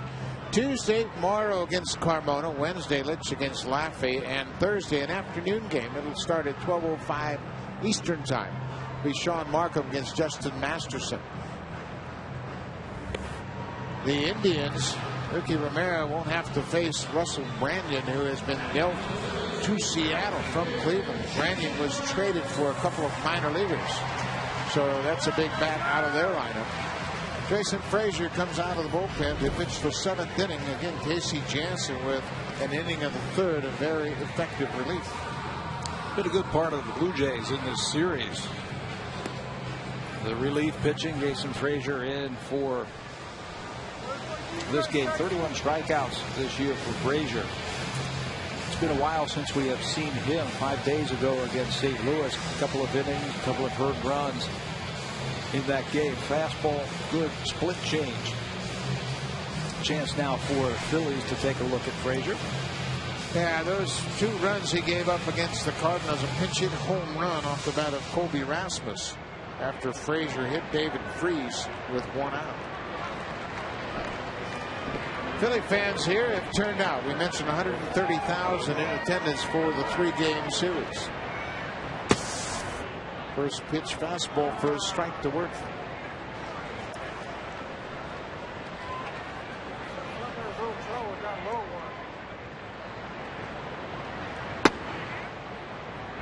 Pretty good pitch. Worth lays off of. He's even at 1-1.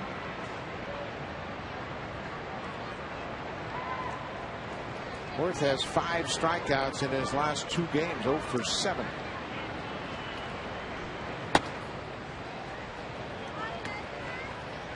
Two balls and a strike to Jason Worth, leading off the 7th inning. This is more his style of pitcher, isn't it? Jason Frazier, more hard stuff. Here it is. Markham and Cecil really giving him fits, throwing that changeup to him. Driven to right field. Bautista is there, and he'll make the grab.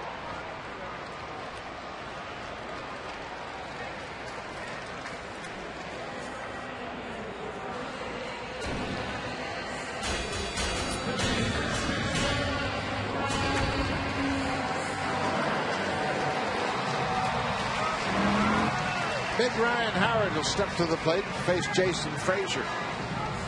Blue Jays will implement the dramatic shift on Howard, and that paid off back in the 3rd inning when Aaron Hill out there in shallow right field speared a line drive.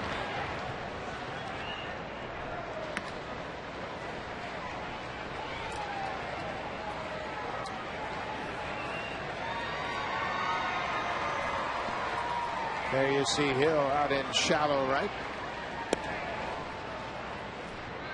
0-2 to Howard. Howard got a couple of days off from playing first base. You talk about the shift. It's the 3rd baseman who shifts over. They want to use Alex Gonzalez on that left side. He's got a better arm than Jared Hoffpauir. So Hoffpauir, that's him standing at the second base area. Usually teams just move everybody over, but Gonzalez is such a good shortstop with great range, they're going to leave him over there just in case Howard cues one off the end of the bat. No swing down at 3rd, says Paul Schreiber. Well, too, you're keeping the players in their most normal situation. Gonzalez, and when you think about it, Hoffpauir is basically a second baseman, so you flip him on the other side. So he is seeing a big left-handed bat in a very familiar visual. 2 balls and 2 strikes with 1 out here in the 7th.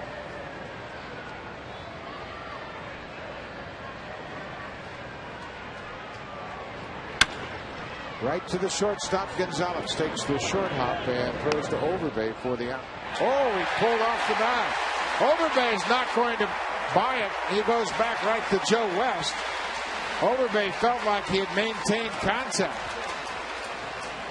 And Joe West called him for coming off the bag.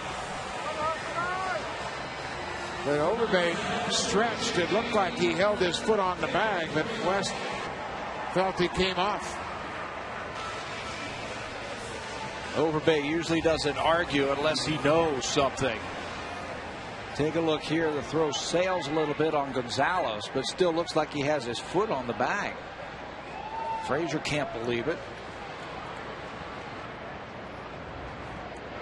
No, that'll be an error on Gonzalez, the shortstop. And Overbay will play behind Howard with Victorino batting from the left side.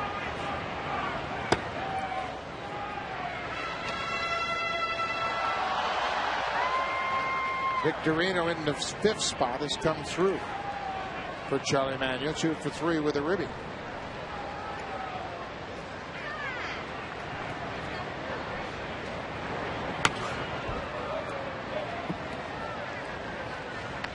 This Philly ball club has always been a much better second half team, and they're confident that's the way it's going to be again this year.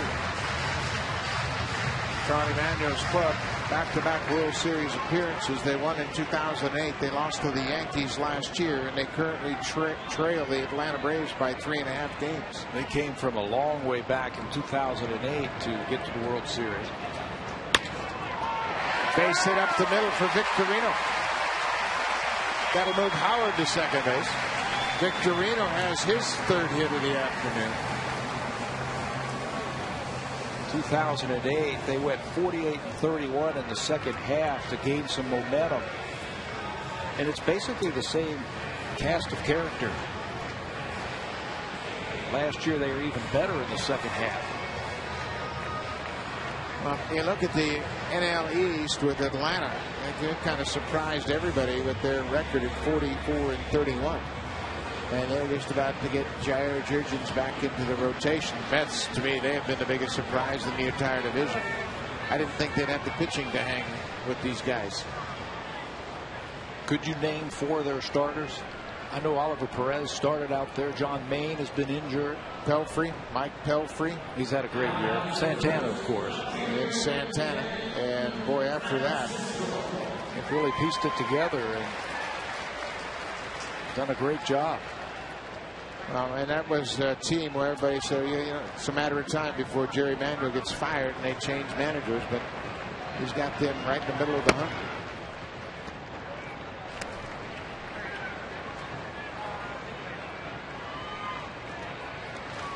Ben Francisco. It's a rare start here today, and he's made the most of it with a single and an RBI. Lays off that slider. Phillies with runners at first and second. Howard reached on the air. Victorino, his third hit, a single to center.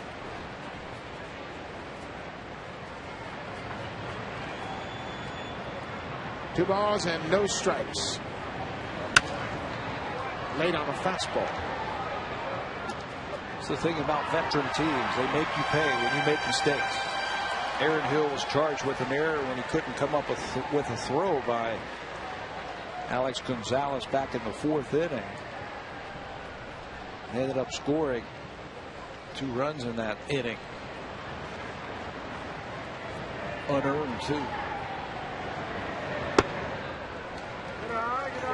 3 balls and a strike.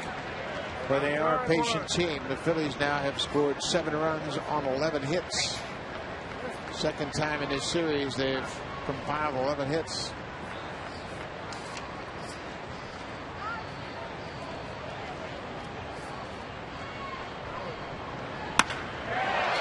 Drive to left field. McDonald won't get to this. Off the wall. Howard comes around third. He'll score. Throws going back in towards second. Francisco's there. Victorino stops at third. It is 8-2 Philadelphia.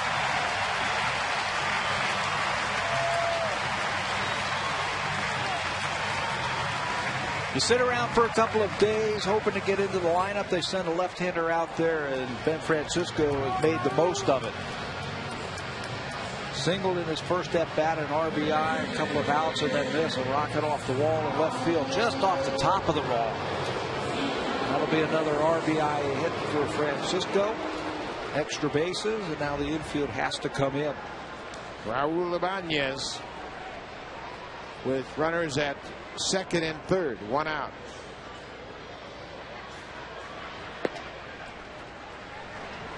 Ibanez spent some time after yesterday's game in the batting cage, getting some extra hacks, trying to come out of this season-long slump that he has been in. Just 5 home runs and 32 driven in. Nothing that Cito Gaston can do right now.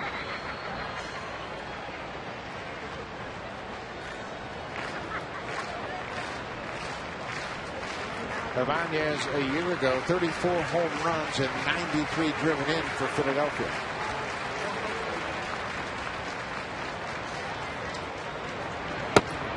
Takes his strike. Says he knows what he's doing. Says, I'm just not getting the barrel of the bat out in front. I'm getting jammed on a lot of pitches. I'm getting beat by pitchers. I've got to figure out a way to get it started and get the bat out in front. Had an at bat here in this series with a runner on third base where he popped up. He was jammed on that. 3-1.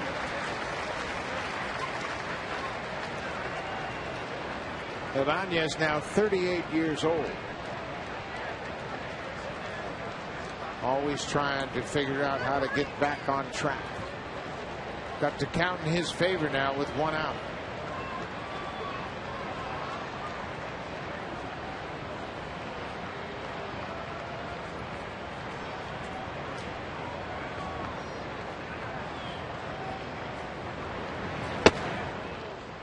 Took a strike. Good fastball from Frazier at 94. We're in the top of the 7th. Victorino with his 3rd hit of the day. He's at third base. Then Francisco, his 2nd hit, a double. He's driven in 2. He's at second base. 1 out for Ibanez. It's a full count from Frazier. Laid off the high pitch. Bases are loaded.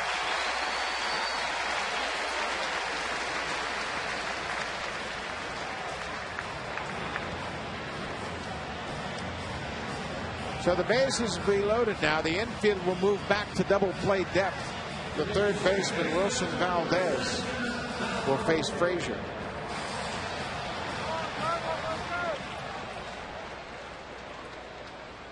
Brian Talent, the left-hander, starts to loosen up.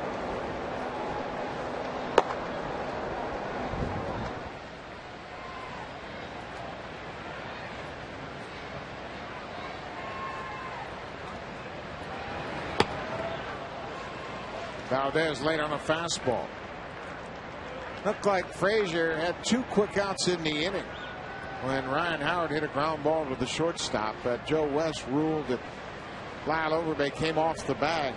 Gonzalez was charged with an error. And it set up the whole inning. Sure did. Yep. 2 outs, nobody on. You pitch differently to Victorino. But that error or that call at first base, because it sure looked like he was out, has set up this whole inning for the Phils.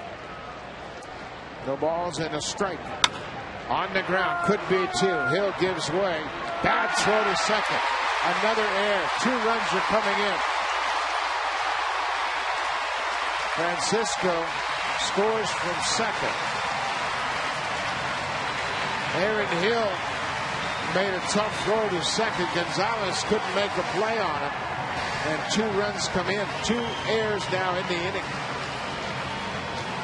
Well, if that first error set up this inning, this one is going to be the capper. Backs up on the ball. Thought he should have come in and got it. And now that throw right into the runner. No chance for Gonzalez to make that play. Once you back up on the ball, you're giving that runner so much more of a chance to get to first base. I don't think they turn that, even if he makes a good throw. Yeah, it was going to be a very difficult double play. Second error committed by Aaron Hill today. 5th error of the season. Now the catcher, Dane Sardina. That's with runners at second and third. Still just 1 out.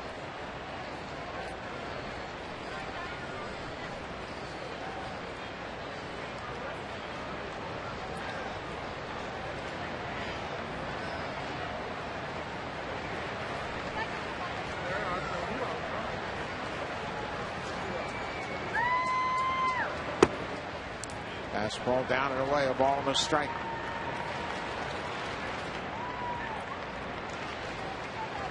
Sardina got into the act with the bat. He drove in 2 runs in the second. Phillies have now scored 10 runs here this afternoon. High breaking ball for a strike.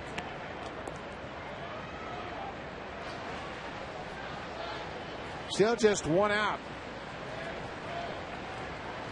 Phillies have scored 3 here in the top of the 7th.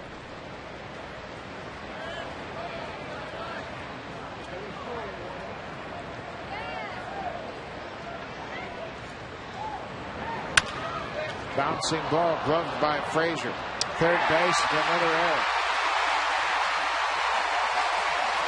Ibanez comes in to score. Blue Jays are throwing it all over the place here in this inning. Their fielder's choice and an air charge to the pitcher. There are days like today, and you just want to get out of town. Jason Frazier tries to throw it to off power. He throws it away. 3 errors this inning have rung up 4 runs already. Still 2 more out there and just 1 out. Well, Frazier had a little more time than he thought. He had Ibanez in a rundown. He made the right play. Yeah. And then just made a bad throw. So there are runners at the corners for Jimmy Rollins. Swings at the first pitch and lifts it into left field. Valdez tagging at third base. McDonald throws home. Valdez stops. The runners hold their ground.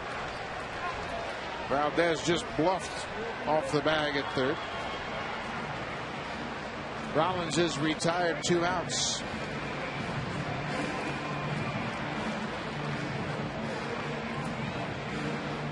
So Chase Utley is the scheduled batter. Tito Gaston is coming up the steps and looks like he's going to make a pitching change here. He's got Brian Talent ready down in the bullpen. He is yet to make a call. You can't be too pleased about the way this inning has gone. 3 errors in the inning. You know, for the most part, the Jays have caught the ball and played great defense all season long. They came into this game with 35 errors in 75 games. But they have kicked it around, and it has cost them some runs. 4th inning, an error by Aaron Hill cost them a couple of runs. And then 3 more this inning has cost them 4 runs. Jason Frazier will leave after retiring just 2 batters. Joe West made the call at first that allowed Ryan Howard to reach.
Brian Talent to come on with 2 outs here in the 7th inning.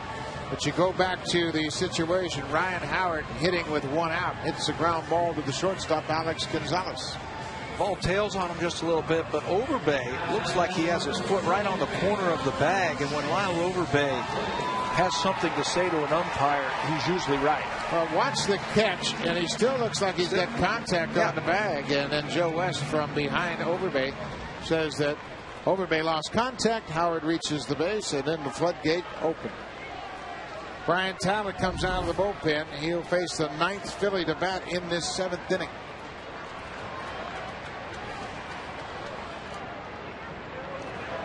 Runners at the corners. 2 outs. This has been a problem for the Blue Jays in this series. A big innings. You look at the 6-run 5th inning on Friday night. and then 2 4-run innings here this afternoon. Cardinals have had a couple of big innings also back at Rogers Center when they were in town. Utley is hit, and that's the last thing Cedar Gaston wanted to see was the left-hander getting away from Brian Talent. Now Jason Worth will bat with the bases loaded. Worth fly to right to start the inning.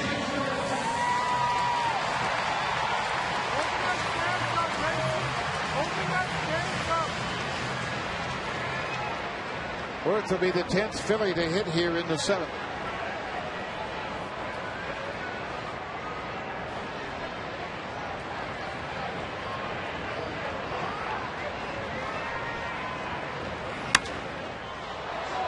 Pops it up behind home plate. Molino off with the mask over near the screen, and Worth is retired.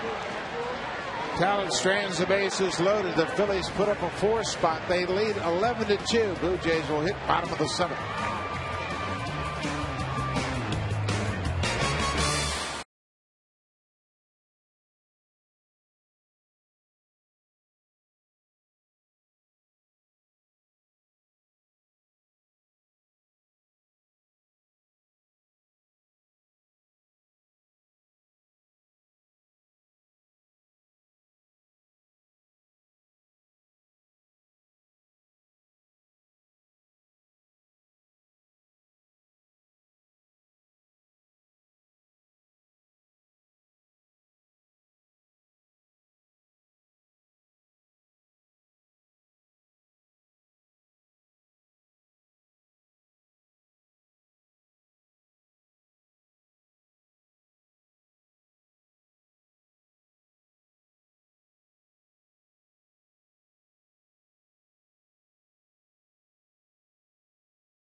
We'll have all of that, and following the game, directly following this game, more Major League Baseball action for you. Boston and San Francisco will join that one in progress.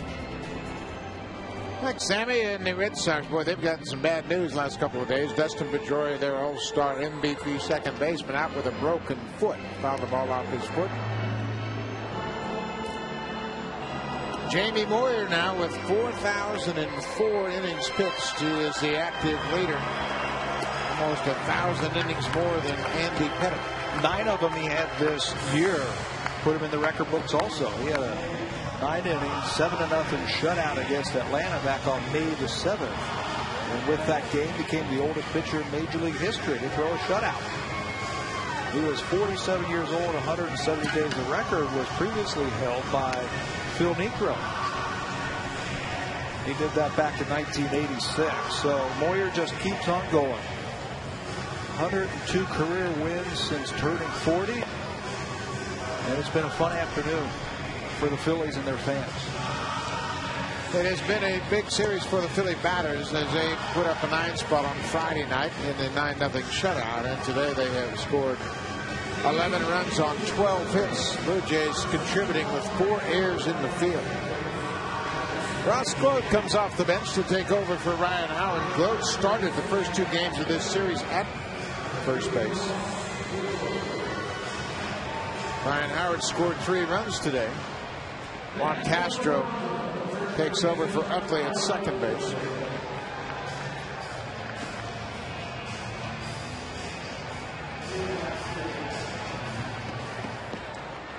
Jamie Moyer set to work here in the 7th.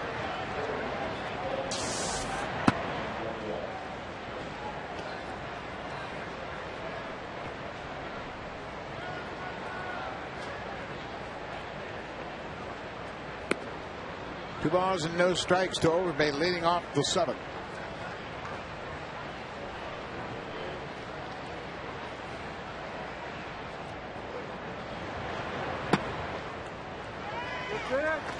Two balls and a strike.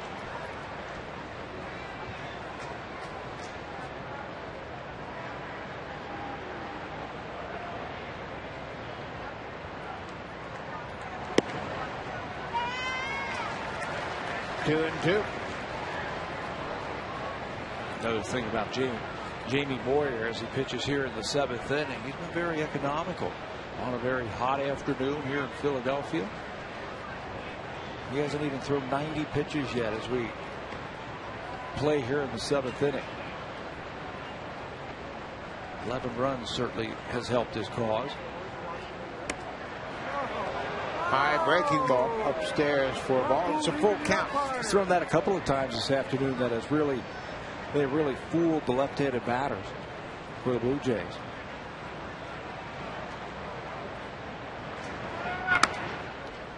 Now, he obviously doesn't want to walk anybody in this situation, but he has the confidence to throw any of his pitches anytime. Yeah. He just flips that breaking ball over there, so confident he can throw it for a strike.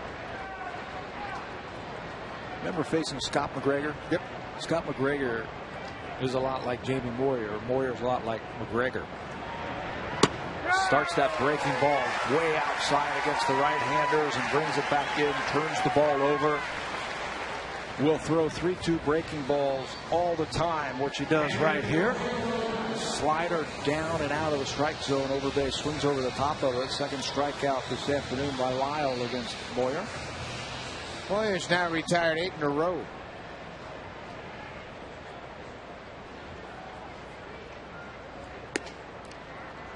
Phillies will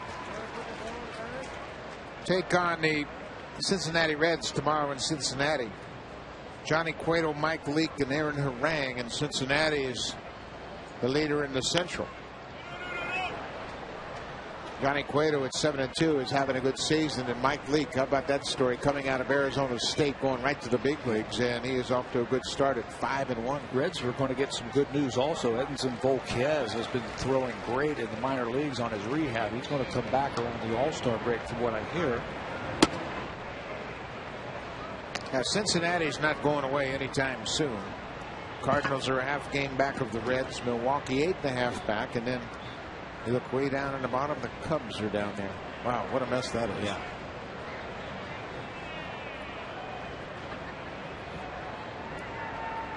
Cubs 9.5 games back. 10 games under 500. Strike 3 called. Moyer dots the outside corner with that breaking ball. His 7th strikeout of the afternoon. Starts it in the other batter's box from a right-hander. Watch it. It's out there, and all of a sudden it comes right back on the outside corner. You can't give up on it. Got to stay right with it. Try and foul it off to keep that bat alive. Moyer's been doing that a long time. That ties his season high for strikeouts. He's had 7 strikeouts twice earlier this season.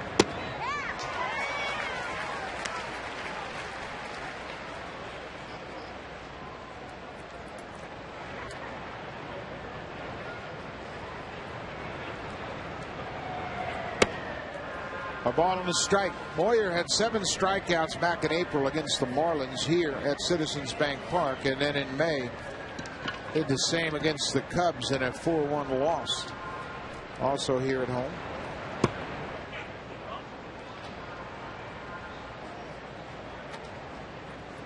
With a win here this afternoon, he will improve to 9-6 and tie Roy Halladay for the team lead in wins. Who would have thought that back in spring training?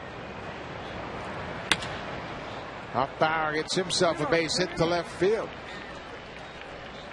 Only the 6th hit allowed by Jamie Moyer, a 2-out single here in the 7th.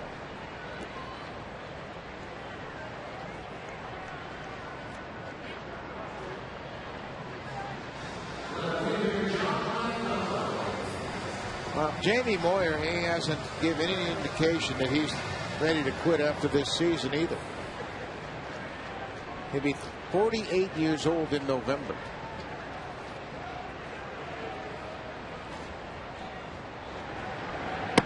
Do you think he has 300 wins on his mind?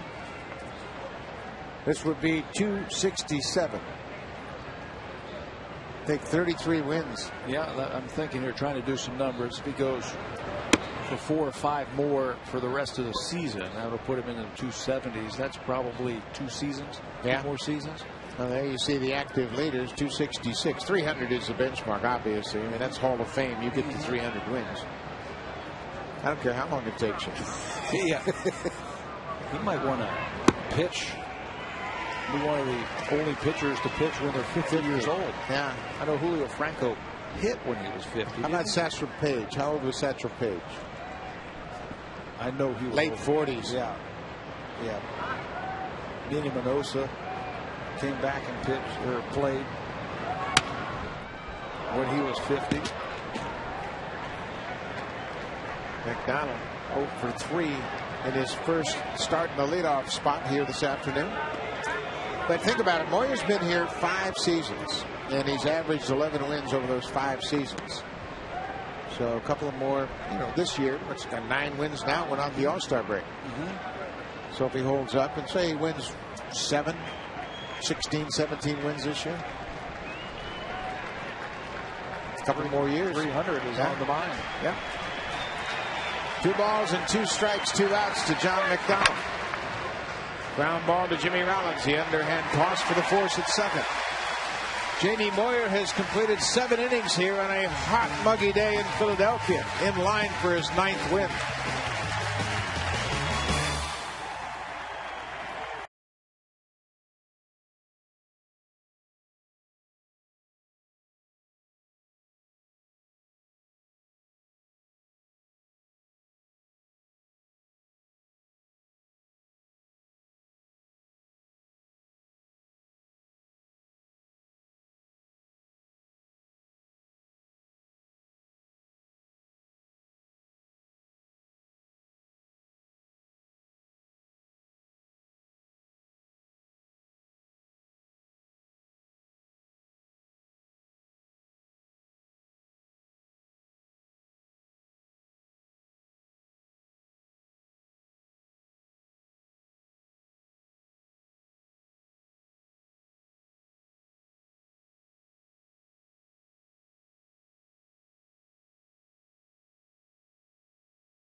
Some defensive changes here as the Phillies will bat in the 8th inning.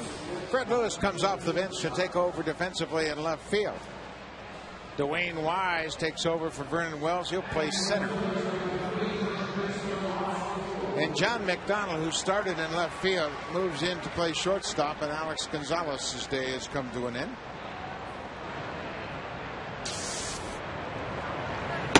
Ryan Talent works to Ross Gload, who came on defensively. Taking over at first base for Ryan Howard. A ball and a strike.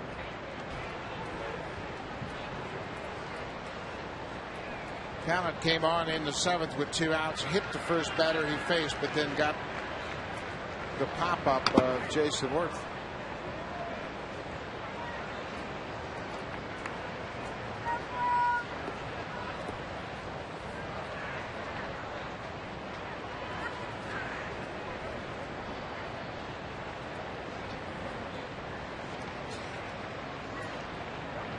A ball and 2 strikes.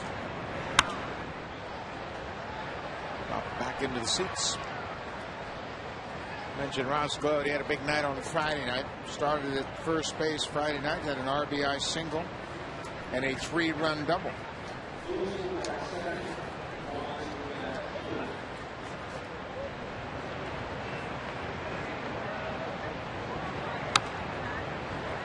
Pop back out of play. That has happened all series long, hasn't it? You make a good pitch against some of these batters and they foul it off. And then when they get their pitch, they don't get cheated.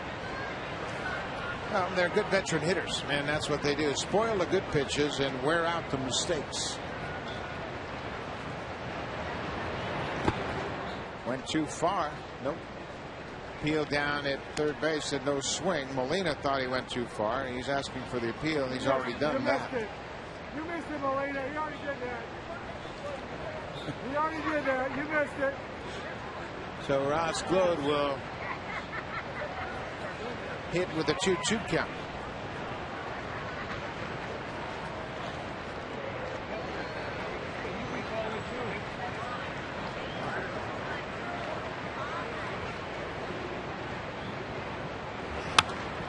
Another good pitch spoiled.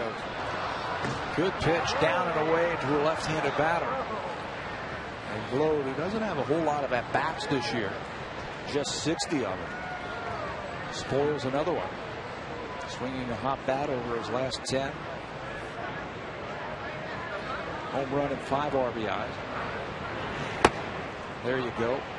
Struck him out. Talon gets his first strikeout of the afternoon. The strikeout starts the 8th. Well, after this game here this afternoon, interleague play will be over. The Blue Jays will then move back into the American League. They'll play a 4-game series at Cleveland, followed by a 4th of July weekend series at New York. All-day games in New York. They'll have an off day on Monday the 5th, and then the Twins will come to town to play a 3-game series, followed by the Red Sox, and then the All-Star break. So a little relief going into Cleveland, those 4 games there. I think where the Blue Jays are after this series, they've got to be thinking about at least 3 wins in that series. Then you've got the Yankees, and they're always tough at Yankee Stadium. And then Minnesota, maybe you're catching Boston at the right time with all the injuries they've had. Yeah, and it's a disappointing finish to this series. They had a chance to win the series. Each team had won a game in the series. Cedar Gaston, I'm sure, not very pleased with the effort here today. Ball club has committed 4 errors, and the defense has been good all year long. Today was an exception. Shane Victorino fouls it back for ball and 2 strikes on Victorino.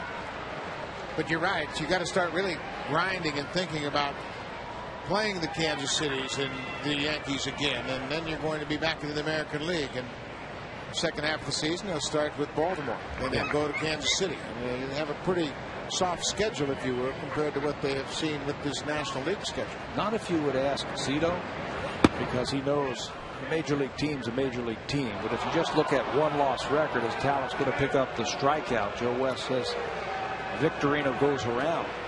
But you look at the one-loss records, and you certainly think that the Jays can get off to a good start in the second half. Let's take a look at this at bat by Victorino. He felt like he had checked his swing on the appeal. He is called out. 2 strikeouts in the inning for Talon. I agree with you. Baltimore's 30 games under 500. You're going to start the second half against them, and you'll certainly be able to muster up a good effort and come away with a winning series. We haven't lost to them yet this year, right? We're undefeated against the Orioles. Yep. 6-0 against Baltimore. They are playing better. Base hit down the left field line. Ben Francisco has a 3-hit day, and he's headed for second base. Fred Lewis gathers it up and gets it back to the infield. Second double of the day for Francisco. He is 3 for 5. What a day that he has been. His ex-teammate Brian Talon in the Cleveland Indians minor league system. He knows him very well, Francisco. Knows that Talon's going to try a cutter inside, and he's waiting for it. Rips it down the line and into the corner for extra bases. 3rd time that he has been on this afternoon. It's a good day for an extra man to come on and contribute as well as Francisco has. King. Now it's Ibanez. Ibanez has been the DH today. Average at 242. He'd like to build upon that, but he's more concerned about the lack of power. Just 5 home runs.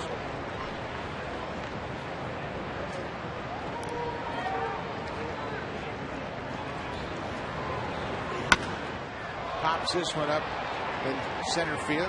Dwayne Wise, freshly into the ball game, is there and makes the catch. Francisco gets the double, but Talent gets out of the 8th. Blue Jays trail by 9.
Moyer completely baffled the Blue Jay hitters on just 2 runs on 6 hits. And Moyer, another fine start here today. Yeah, it certainly was. A different type of pitcher that the Blue Jays have seen this year from the left side. No walks for Jamie Moyer in his 7 innings of work this afternoon. He retired 10 of the last 11. The only base runner was that Jared Hoffbauer base hit in the 7th inning. Masterful out on the mound. Like we said in the opening, you're amazed every time you watch him pitch. Yeah, he truly maintains composure and dictates the tempo of the game and diffuses the hitter's timing for sure. David Herndon, his 23rd appearance of the season. Herndon was a Rule 5 draft from the Anaheim Angels organization. When you watch him pitch, he really has that downward plane motion with those pitches. He'll throw a split. He's a ground ball pitcher. He was switched to relief in 2008 and has worked out nicely for him, pitching out of the bullpen now for the Phillies. Fred Lewis batting for the first time today, hits a 2-hopper to the second baseman.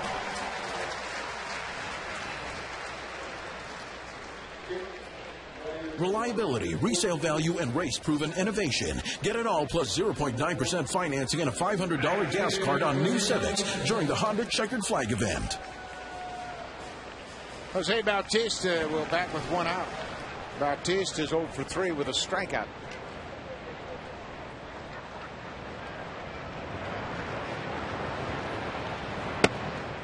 So first pitch fastball. What's that pitch look like coming in now to the Blue Jays and following Jamie Moyer? Like 100? Yeah. Herndon throws a heavy sinking fastball. Gets lots of ground ball outs. How difficult is it for the Blue Jays to erase a game like this from their memory when you've got a 4-game series coming up with the Indians? I think it's imperative that you just forget about it. Before you even leave the ballpark today, forget about it. Bautista has a base hit to left field. Then Francisco over to cut it off. Big turnaround first, and Bautista will stop there. Check in with Sam Cosentino. But coming up after Sportsnet Connected at 8 Eastern and 5 Pacific on the East and Ontario channels, we'll have our CFL preview show hosted by Jim Lang.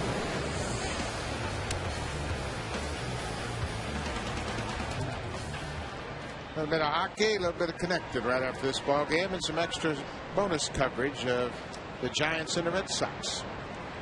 Dwayne Wise hitting for the first time this afternoon. Took over defensively in the top half of the inning.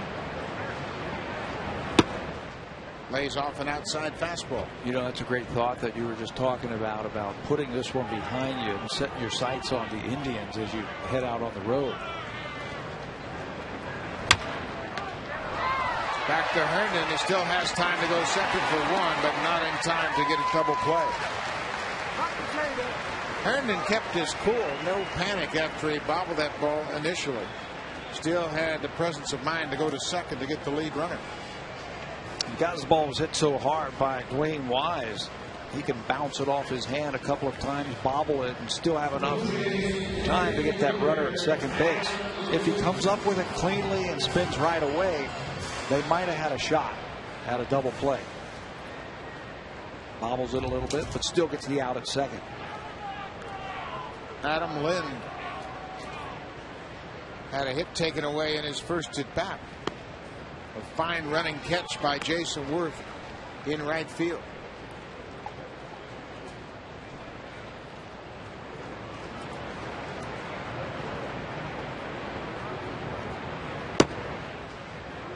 A ball and a strike.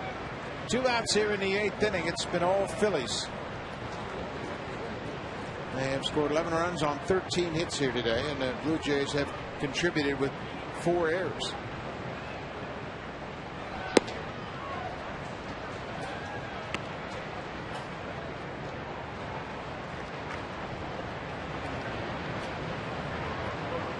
Blue Jays will fall to 7-11 in interleague play.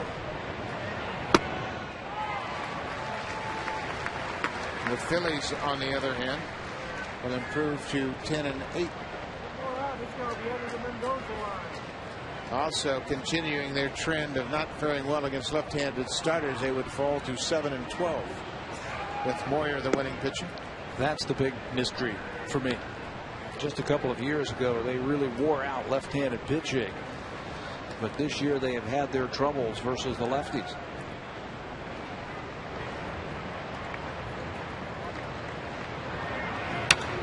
Foul back. Wise will return to first, running on the full count. Does that have something to do with Cito Gaston's philosophy of hitting fastballs, being aggressive? You know, it could, because the David Prices and the John Lesters, they face some good lefties, but the soft tossers they have given him trouble also. Yeah, I was just wondering that, you know, he's got them all geared up for the fastball, and some of these guys have good off-speed pitches. They throw breaking balls, but you're right, it's quite a departure from what you saw a couple of years ago with this team that wore out left-handed pitching. Just wore it out. I don't think they have any more right-handed hitters than they did a couple of years ago. It's pretty much the same cast of characters. No, you didn't have Rios, you don't have Roland, you didn't have Barajas. Those guys were all pretty good. Kevin Millar was good against lefties. Lind slices one down the left field line. Vernon Wells had a big average against the left-handers a couple of years ago. And this year, Wells hitting 190 against lefties. Interesting, but overall, Wells is having a very good season. Hitting 281 with now 19 home runs and 47 RBI. So that's the mystery of baseball. Yeah. When you look at things, you go, well, they got a lot of good right-handed hitters. They got a lot of power. They should be able to hit lefties. Not the case. There goes Wise. It's a walk to Lind. 2-out walk. We are in the 8th here in Philadelphia. Blue Jays are the home team. They have been the home team throughout this series, as this series was scheduled to be played at Rogers Center. Aaron Hill had a base hit in his first at bat.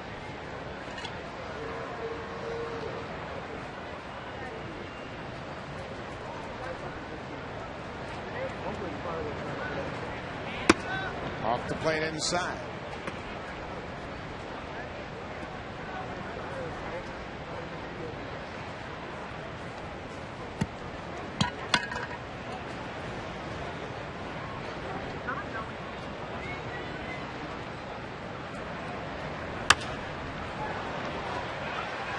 Popped up. Sardina in fair territory, makes the catch on the pop-up, and Hill is retired. Blue Jays strand a couple. We have played 8 here in Philadelphia. It's all Phillies.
Yeah, and it's something, obviously. Home runs are always thought to be negative, and they are, but Jamie Moyer has been so good for so long, he is now the all-time leader in home runs allowed. Be another Blue Jays pitcher as David Percy comes on to pitch the 9th inning here. Percy will be the 5th Blue Jays pitcher to work here this afternoon. Brett Cecil lasted just 4 2/3. Casey Jansen, Jason Frazier, Brian Talent, and now David Percy.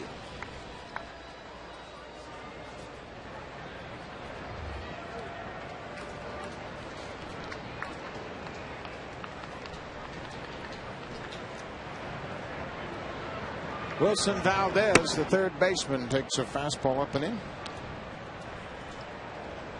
Valdez has scored a couple of runs today. He is playing at third base. Placido Polanco, the regular third baseman, has been banged up the last couple of days.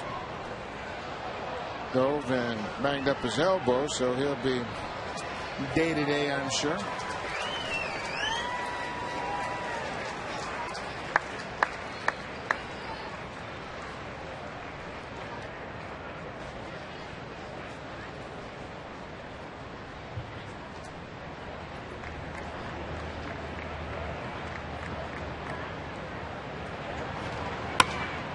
Changeup lifted into foul territory. Hoffbauer in pursuit. He's there on the edge of the warning track to make the catch. One out here in the 9th. Right towards the end of spring training, I got down there and I got a chance to watch the Blue Jays a little bit. And I was talking to Cito Gaston about David Percy, and he says, you know what? He's a different pitcher. They shortened everything that he had in his pitch arsenal. He's a different pitcher to me. And I wanted to hold off before talking about it before I watched him a couple of times. And I've been very impressed with him because he's got a power arm. Well, he eliminated the curveball and stopped throwing the changeup. He was a starting pitcher, and as a starter, you need 4 pitches, at least 3 to command the strike zone. But coming out of the bullpen, you can get by on a fastball slider, and that's what he's throwing now. His best games when he was a starter. I remember a game against the Tampa Bay Rays. I also remember a start against the Minnesota Twins. When he was basically a 2-pitch pitcher, even as a starter, that's when he had his good games. Pounding the strike zone. getting that breaking ball over for strikes and really challenging the hitter. Doing that now coming out of the bullpen with those 2 pitches. He's had some good success. He's worked in 10 innings so far coming into this game, allowed just 7 hits. Sardina goes down swing. 2 quick outs here in the 9th for Percy.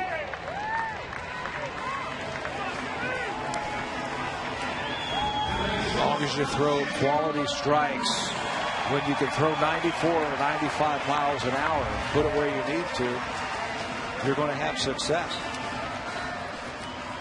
Jimmy Rollins will bat for the 6th time today. He has 3 hits, 3 for 5 for Rollins. It's the first pitch breaking ball.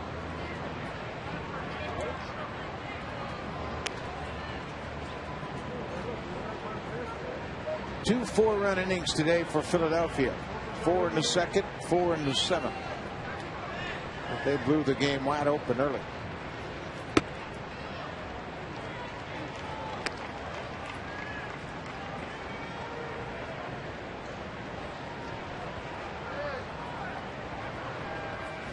A ball and a strike to Rollins. Lays off the inside pitch.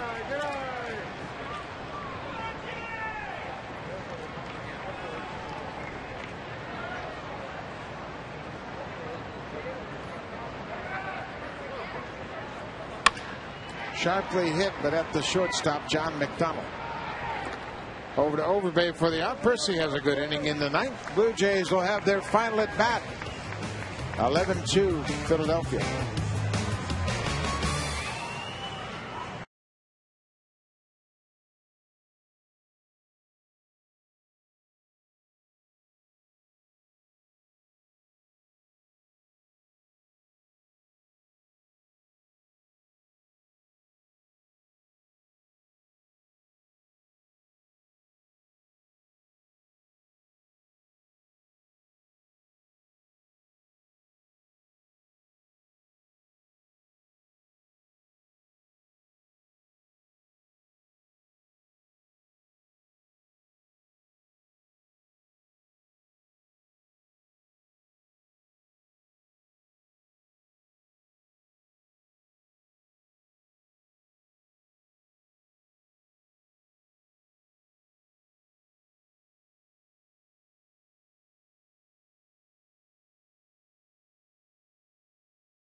Road uniforms for 3 games, and looks like they're going to win the series 2-1. And a chance to watch the designated hitter also.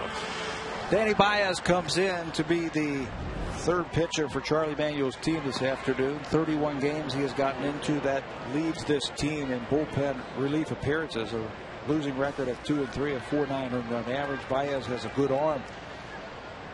Good splitter. He just has to throw more strikes consistently. He's been around for a while. Always liked his arm. Kyle Overbay will be the first batter, and Baez airmails it all the way to the backstop. He does have a good arm. Had good velocity on that one. Took all the way off to the backstop. Scared everybody in the front row out there. We are in the 9th. Overbay hits it sharply off the glove of Castro into right field. Juan Castro came on defensively for Chase Utley, and he got a hot shot. It skipped over his glove at second base. Phillies have played good defense this season. This whole series they've played great defense, but right here this will be an error on the second baseman. Castro lays back on the ball, and that last hop always seems to be the trickiest. Jose Molina 1 for 3. Been called out on strikes twice here this afternoon. Swings at the first pitch. Rollins, second base for 1. Castro below the bobble, still has time to get Molina. Jose Molina does not run well. Castro with a little bobble at second base still had time to turn the double play. Yeah, it wasn't real pretty. Rollins gives him a good feed. He bobbles it here. Double clutches. Still has time to make the play at first base.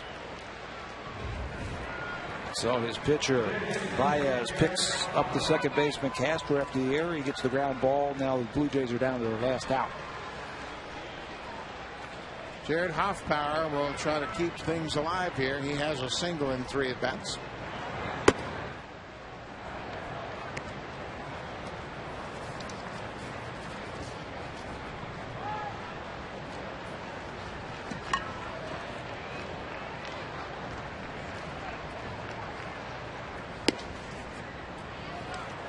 Two balls and no strikes, 2 outs here in the bottom of the ninth.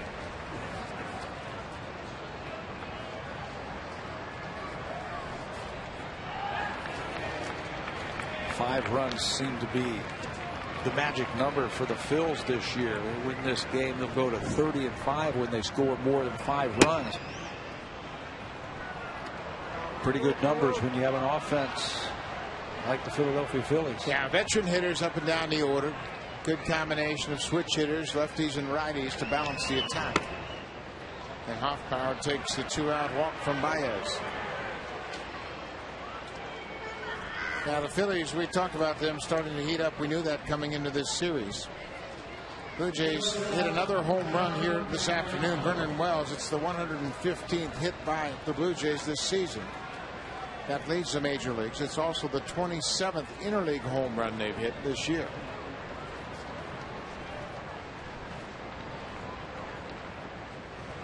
John McDonald takes a pitch up for a ball. You think Atlanta and New York, who are leading the National League East, are thinking about, hey, I'm in first, but I got a lot of pressure on myself, thinking about this Philly team? Yeah, I don't think anybody expects the Philly team to go away, and I think both the Mets and the Atlanta Braves are well aware how good they are. 54-34 last year were the Phils in the second half. You probably see the same thing. They have the resources to go out and pick up some help when they need it at the trade deadline. So I'm sure they'll be interested to watch right around the trade deadline. Back to Baez. That should do it. He runs it over to first and throws the glove for the final out. John McDonald is retired. The Blue Jays have lost the series. Big series for the Philadelphia Bats. They have scored 11 runs here and 13 hits. We'll be back to wrap it up right after this.